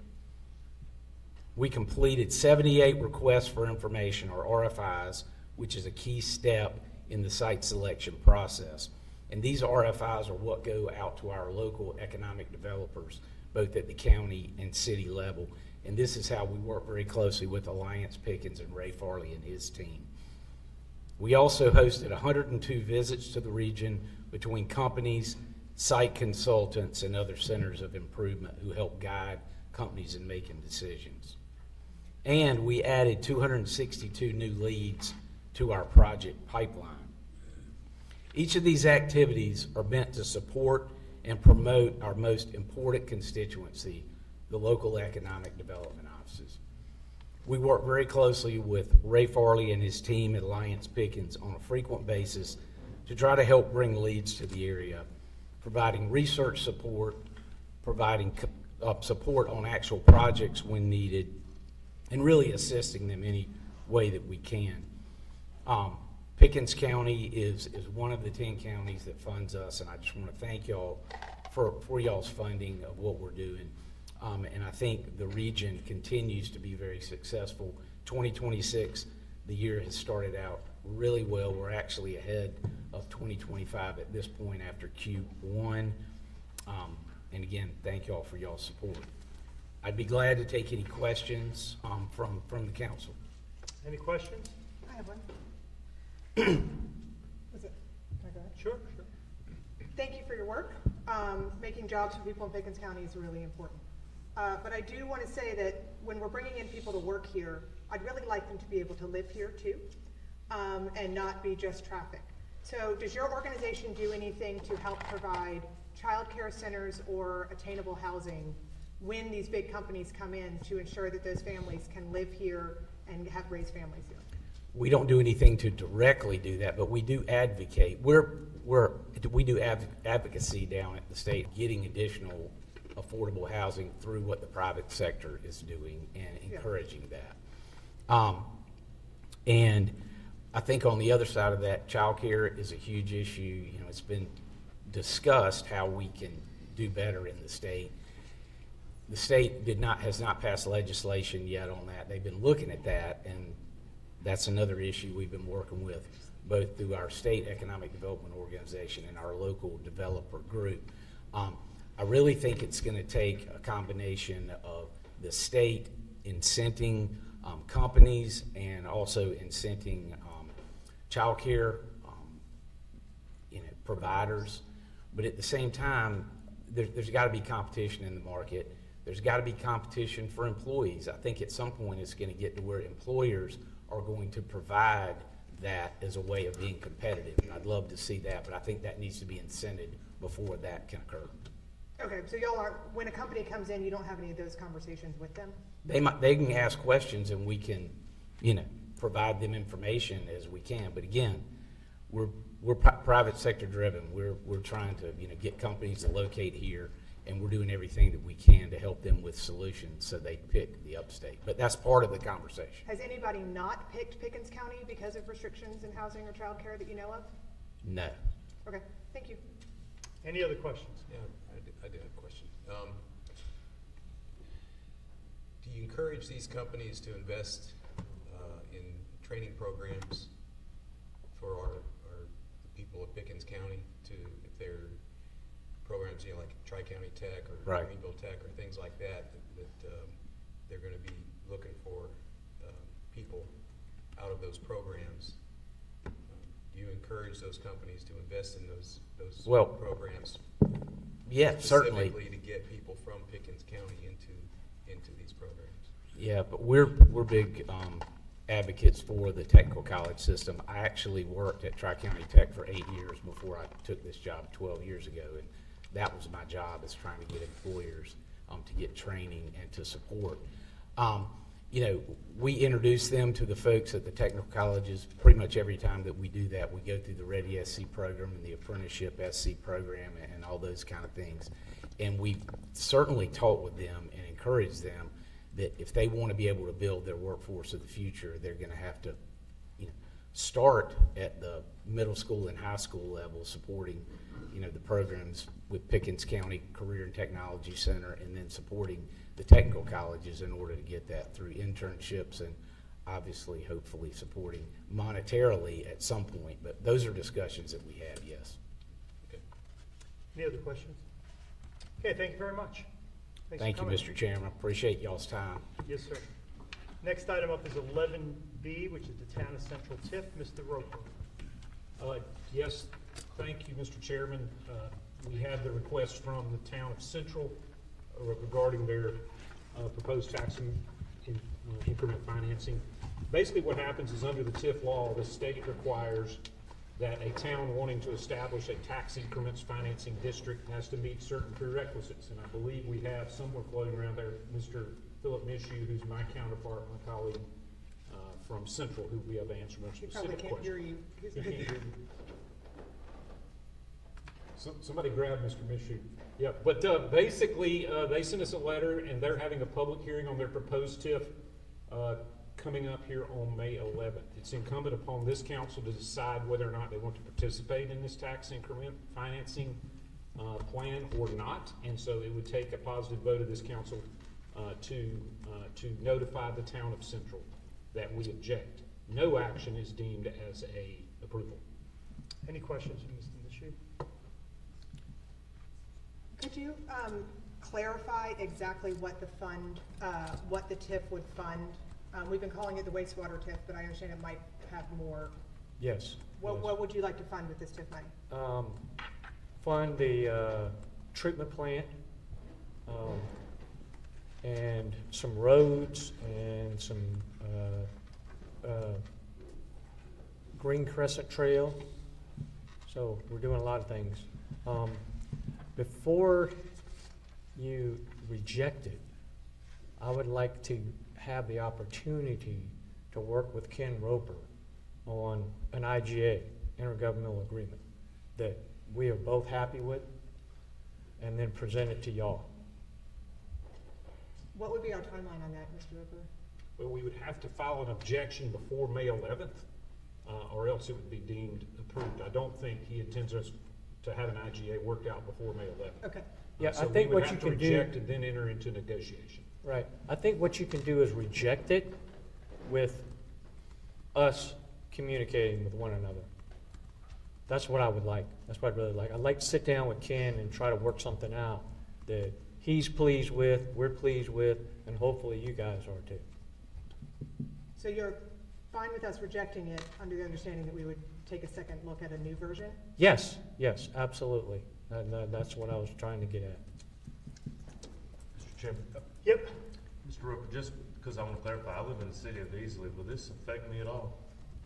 It will affect you in the sense that your tax revenue, a portion of your tax revenue, would be diverted to help repay bonds that the town of Central would issue. So there will be a portion of my tax revenue that goes to the town of Central. Well, the overall county tax revenue will be implicated, but the actual increment, the money that is collected will come from that development area.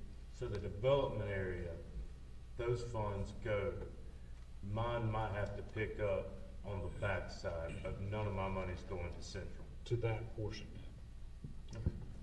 But each taxpayer will pay, I mean, this is gonna affect each taxpayer that pays taxes. Bring in more roads, bring in more EMS service, bring in more fire service. It's inevitable. It's going to impact tax service. But the actual redevelopment expenses are going to be paid for from the increment of the improvements in the impacted area. Yeah, I think at a minimum, if you would pay your portion of the expansion of the sewer treatment plant, at minimum, at a minimum, if you would pay that, that would be, the taxpayers that are moving into the area would end up paying that, not the end user, which is me and everybody else in this room. But this is made into being because of. Excuse me? This all came into being by the annexation of everything on the other side of 123 and the potential, how many Yes. thousand houses they're wanting to build in there? Yes. So you've annexed how much land?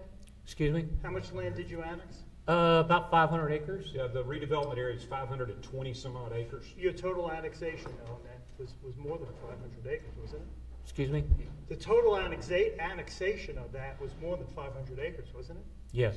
How much was it? Well, we annexed across Simple the street question, too. how much? Probably about 1,000 acres. Okay. And 521 of this is gonna be your TIF. Yes, that's correct.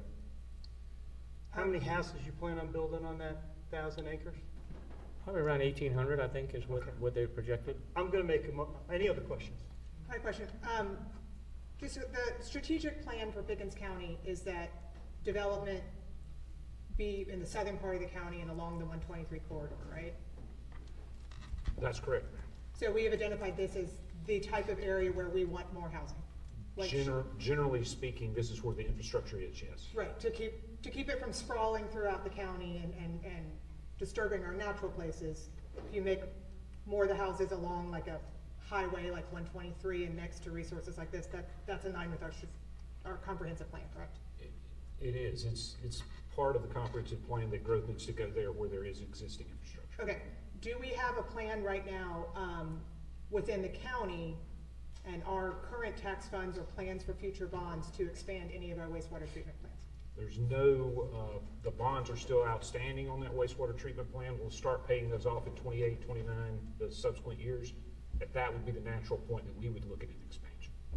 Okay, so we don't have any plans right now for expansion, even though we've identified that that's the area where we need to have more housing. That would be incorrect to say that we don't have any plans. There's no anything beyond just the most basic preliminary engineering because we haven't reached the point in our sewer capacity where it requires us to go to that next step. But we do have plans for when that happens. But we will if they do what they're talking about. Undoubtedly. Yeah. And our last estimate on that upgrade was 80 to 100 billion. We've talked about some of those numbers. I don't have that in front of me, but it is multiple tens. Okay. I have one more question for Shishu. When I proposed or was part of the team proposing a Clemson TIF, I was reminded regularly of how the TIF went poorly with Clemson last time. Has Central had a TIF that's gone successfully for it? Yes, we had a TIF about, before I got here 20 years ago, and it built Town Hall, and it built the rec center. Where EMS is in the library? Yes. That whole area? Yes. Was done on a TIF? Yes, With the county? that's correct. And have y'all paid that all off? Mm-hmm. Yes, ma'am, we have. Okay, thank you. Any other questions? Yeah, just point of clarification. Your number, was that million or billion? Million. Million, okay. All right. I'm gonna make a motion to object this and send a letter to them ASAP saying the objection. I'll second that. Okay, let me explain what's going on. Okay? Let me explain what a TIF is. Okay? It's short for tax increment financing. That's what it means. They create a geographic TIF area. Okay? And in this case, it's the 521 acres, what they just annexed. Create a TIF area. And what it is properties in that area now generate tax revenue. This much tax revenue. That money goes to school district, county government, and the city. Okay? Understand that. What any new or higher or incremental tax revenue in the future, like this, doesn't go to the county, doesn't go to the city, doesn't go to the schools. It's poured back into this geographic area for investment. Got that? Okay. Now, he talks about all these wonderful things they want to do. And the purpose of a TIF, when the law was passed years ago, was to inject public investment into a blighted area. When you had textile mills falling and going out of business, a lot of downtowns were collapsing. So they made them TIF areas. And any revenue up into that level, current level, went to the city and the county and the state. But any incremental revenue would go back into that main street to revive it. Now, what Central wants to do, and we've talked about this face to face, he knows it's not good.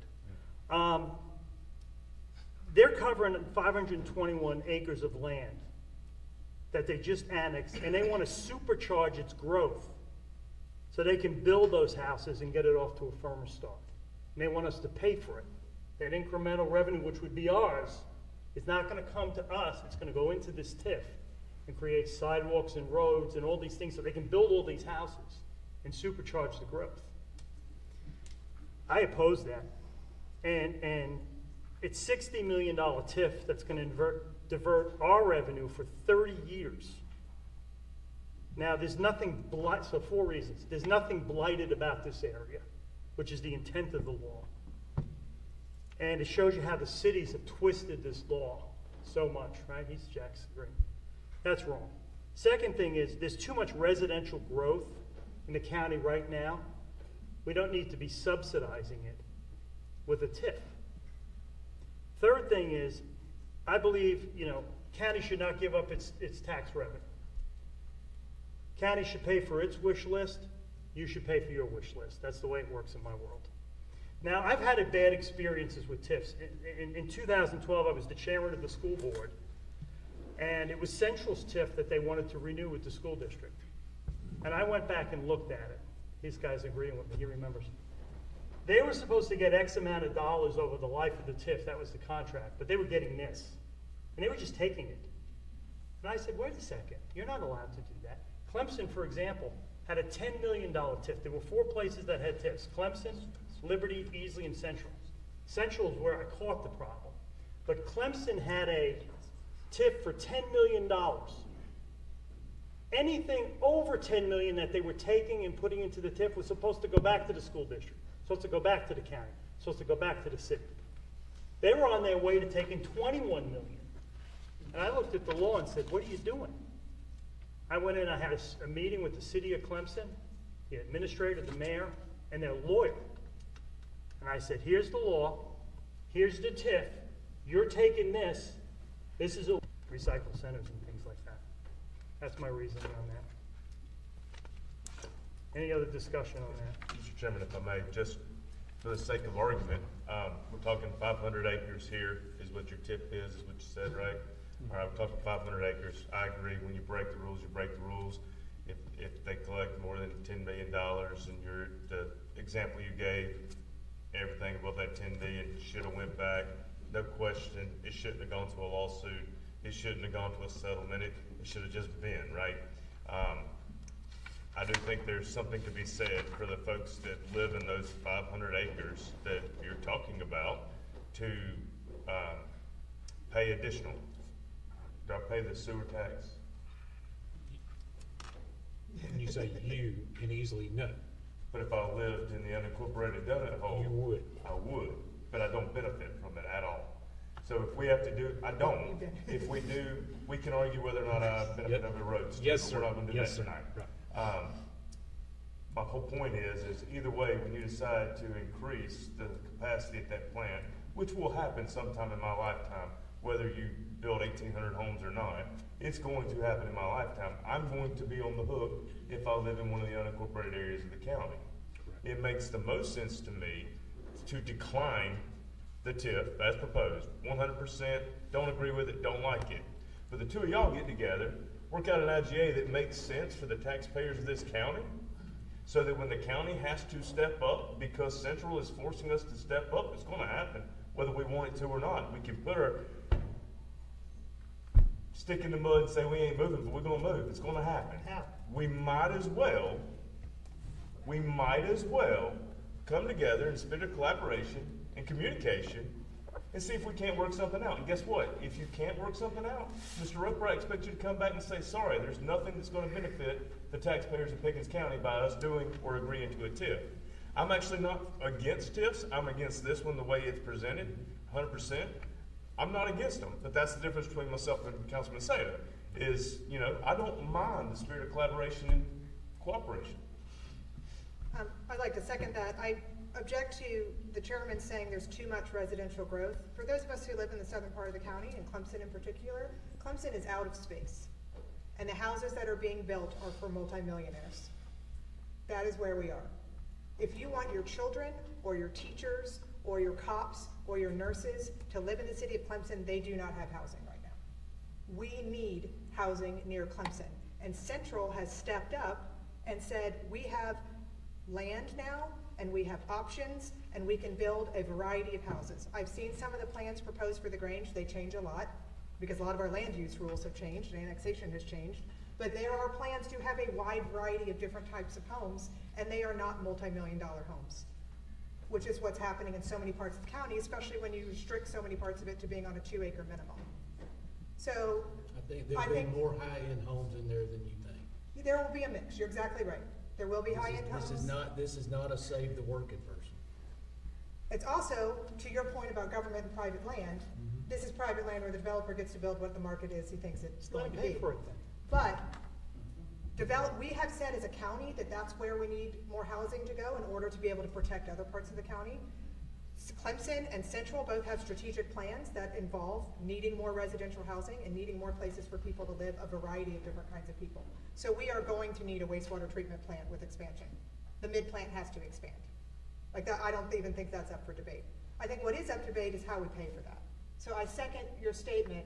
If this TIF isn't right for everybody, and I know because every time the chairman's been presented at the TIF, he gives us the history of it and says he'll never approve one. And the city municipal leaders know that too. They know they came here with the TIF and we're going to get a no. So we're all being honest about that. So I want to support what Mr. Bowers is saying and say, let's find another solution because the mid-plant has to be expanded. That is where it matches everybody's strategic plans for there to be more housing. And there's an old MOU down between Liberty, Pickens, and Central that maybe needs another look. I'm not sure what the solution is, but we can't continue to put our heads in the sand and say nobody else gets to move here. Oh, by the way, you can't move to any other of these part of the counties. Maybe the south part of the county should deal with it, and then not give any solutions for how to deal with it. Mr. Chairman, I actually want to make a motion to amend your motion to include that these two gentlemen get together and work on an IGA to bring back to council. That's my Second. Okay, discussion on that. Everybody wants more housing. I don't want more housing. We got too much housing. Mr. Chairman. Oh, let me finish my point on this discussion. I've never said we want more housing. I know. Yeah, you're the one saying, oh, what's our strategic plan? That's not my plan. The second thing is, let me explain the way the plan is set up. It's an agreement between Liberty, Central, and the county government. The county government owns it. They all have different allocations of that plan. We're below our allocation. We got excess capacity. Central doesn't. Why? Because they want to grow and grow and grow. They're at their capacity. Maybe they should have better managed their capacity. Now they want us to pay for part of their capacity so they can build 1,200 houses down there that the roads, EMS, and fire, nothing can handle down there. Everybody's opposed to it. The next thing is, how are they going to force us to expand the plant? Have you read the IGA? They're not going to force us to expand the plant. If we're not using our capacity, why should we vote to expand the plant? We got extra capacity. Now, they can expand the plant. They got to pay 90% of it. They don't want to do that, so they want us to do it, and you're going to help fund it. I mean, like I said, I think this is, if you support, supercharging their 1,000-acre annexation and building 1,200 homes down in Central, you support this TIF. I don't support it for all the reasons I mentioned, but this idea that we're going to actually help fund the infrastructure to build more houses. Have you seen 123 down there? Clemson, it's ridiculous. It will be more than 1,200. Yeah, it will be. I think it was 1,800 when I sat down with them. Just as a reminder, Clemson is the largest contributor to the tax base per property, and yet all of our wastewater goes through Anderson. So you're already benefiting by not paying for that. Wonderful. Great. The residential pressure is on the county. I mean, you know what it is about Clemson? It's all about the university. Okay, the university it's all about the university, and the university wants to continue to grow and grow and grow. Great. And the people there are tired of it. They don't want it. They're building up 8 stories now. Everybody's unhappy about it. They've used all their land in Clemson and are looking to go into Central now. And people in the city council in Central are just voting for this stuff. The people don't want it down there, and I don't want to fund it. I don't want to pay to fund any additional out of control growth. So we're not talking 36 houses, which the Planning Commission approved down in Liberty. We're talking 1,200 homes. This is insane. With all due respect, you regularly point out that we have 2 very different districts, and now you're trying to tell me what my district wants or needs. Yeah, been down there. Okay, so we're voting on the amendment. Okay, anybody want to weigh in on that? Can we repeat the amendment? The amendment is what the chairman stated, with the addition of these two gentlemen getting together to work on an IGA to bring back to council for consideration. That's it. Just for these two gentlemen to talk and bring back an IGA that we might consider. And here's the really cool part is, if they get together and Mr. Roper says no, then Mr. Roper's gonna come back and say, I got nothing. Okay, so basically, my amendment, my motion was to object, was objected. And I say, So you gotta make an amendment to add your little thing, your thing. That's right. We Reject reject. it, but let Now, them two. y'all get talk. together. Let's call that a substitute motion. I don't want to. I want Okay. it to be an amendment to your motion. Okay, fine, then we'll vote on your amendment. Those in favor, raise your right hand. Those opposed? Okay, we're back to the original. Were they opposed the amendment? Yeah. That failed? Okay. Yeah, 4-2. The amendment to have a conversation failed. That's right. Okay, just checking. Okay, it was 4, yeah, it was 4-2, right? 3-3. What is that? It still died. 3-3. It died 3-3, I'm sorry. It died 3-3? Was it 3-3? I didn't see it, I thought it was 4-2. Okay, so just repeat, who voted for it? For the amendment? For it was Chris Bowers, Claiborne, and then Scott Lang. And You then- voted for it? Okay. And opposed was the three of us? Okay, so it failed. We're back to the original motion, which is to object it and send them a letter ASAP. Okay, those in favor, raise your right hand. Those opposed, same sign. Okay, so that passes 4-2, I'm sorry. Thank you. I would like to say one thing. I appreciate the work that you do. Sometimes it's tough to have the face. You know, you are the face of the people. And I just want to thank you for considering everything. I'm not happy. Hey, it's okay. But I do appreciate your at least looking at it and making your decision. Thank you. Thank you very much. Thank you. School district rejected it, by the way. They haven't met yet. No, so it's told. they voted on it. When? There was I think there was a like one of those kind of Zoom meetings. Today? Because the mayor told me this afternoon they hadn't voted yet and it wasn't. I took somebody on the school board. I didn't think they'd vote. They hadn't voted yet. Mr. Chairman, point of order. School board's not on the agenda tonight. That's fine. Next item up is the consent agenda. There's no items there. Oh yeah, rec funding, I missed that, 11C. Okay, rec funding 11C, so Council Lang, you're up. You got some additional, I guess, rec funding that we just didn't get to the first time? Yes. Liberty Rec wanted to purchase a tractor, but they didn't have enough money left, number one, and they only got one estimate. So I disapproved it and talked to them and had them get three full estimates. They sent them back to me. They got one for $27,187 and some change for a Coyote tractor. They got another one for a John Deere that's $30,665, and they got another one for a Kubota, and a John Deere for $36,596 basically. So I would like to go ahead and approve for them to be able to get their tractor, the Coyote for $27,187 and 25 cents. Okay, I'll second that. Any discussion about that? Is that the one they originally asked for, or did they get? No, they originally asked for a John Deere, but it was like $50,000. That's right. And so, well, there was a disparity. The town was saying 50,000, but the committee came and said it was 32,000 or something like that. And I wanted to find out where the discrepancy was. Yeah, that's a great question. I wonder if in future rec funding requests, you should always have to have more than one quote. Is that in our rules?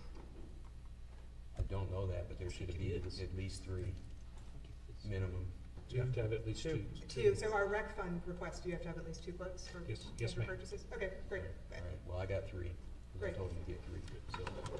Okay, and any other questions about that? It's been seconded. Any discussion about that? Can you repeat the total? The total is $27,187 and 25 cents, and I'll send that to you Thank you. tomorrow. I'll send you the quote. So. Okay, any other discussion on that? Okay, those in favor, raise your right hand. Those opposed, same sign. That passes unanimously. Okay, next item up is Council Holloway. You've got a rec request. Oh, yes, the Dacresville Community Center is making a request for $20,000 in the rec fund. The majority of this is going to some maintenance issues on the premises, finishing of a cafeteria room, some more modifications to a weight room. There's some ceiling tile, there's metal doors needs to be replaced, windows, and a lighting concern outside will have to be addressed. Okay, so I'll second. This has a motion. That's the motion. I'll make a second on that. Any discussion on that? That'll fit within the budget of what money you had this year? Great. Okay, those in favor, raise your right hand. Those opposed, same sign. Passes unanimously. Okay, next item up is executive session. I'm going to make a motion to go in executive session for a personnel matter regarding an interview and possible appointment of a new clerk to council position. And then also discussion of contractual matters relating to county facility leases. Do I hear a second on that? Second. Any discussion? Can we take a break first? Yeah, we will. We'll do 10 minutes and then we'll go. Okay, those in favor, raise your right hand. Those opposed, same sign. Thank you very much.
13A. Do I hear a motion?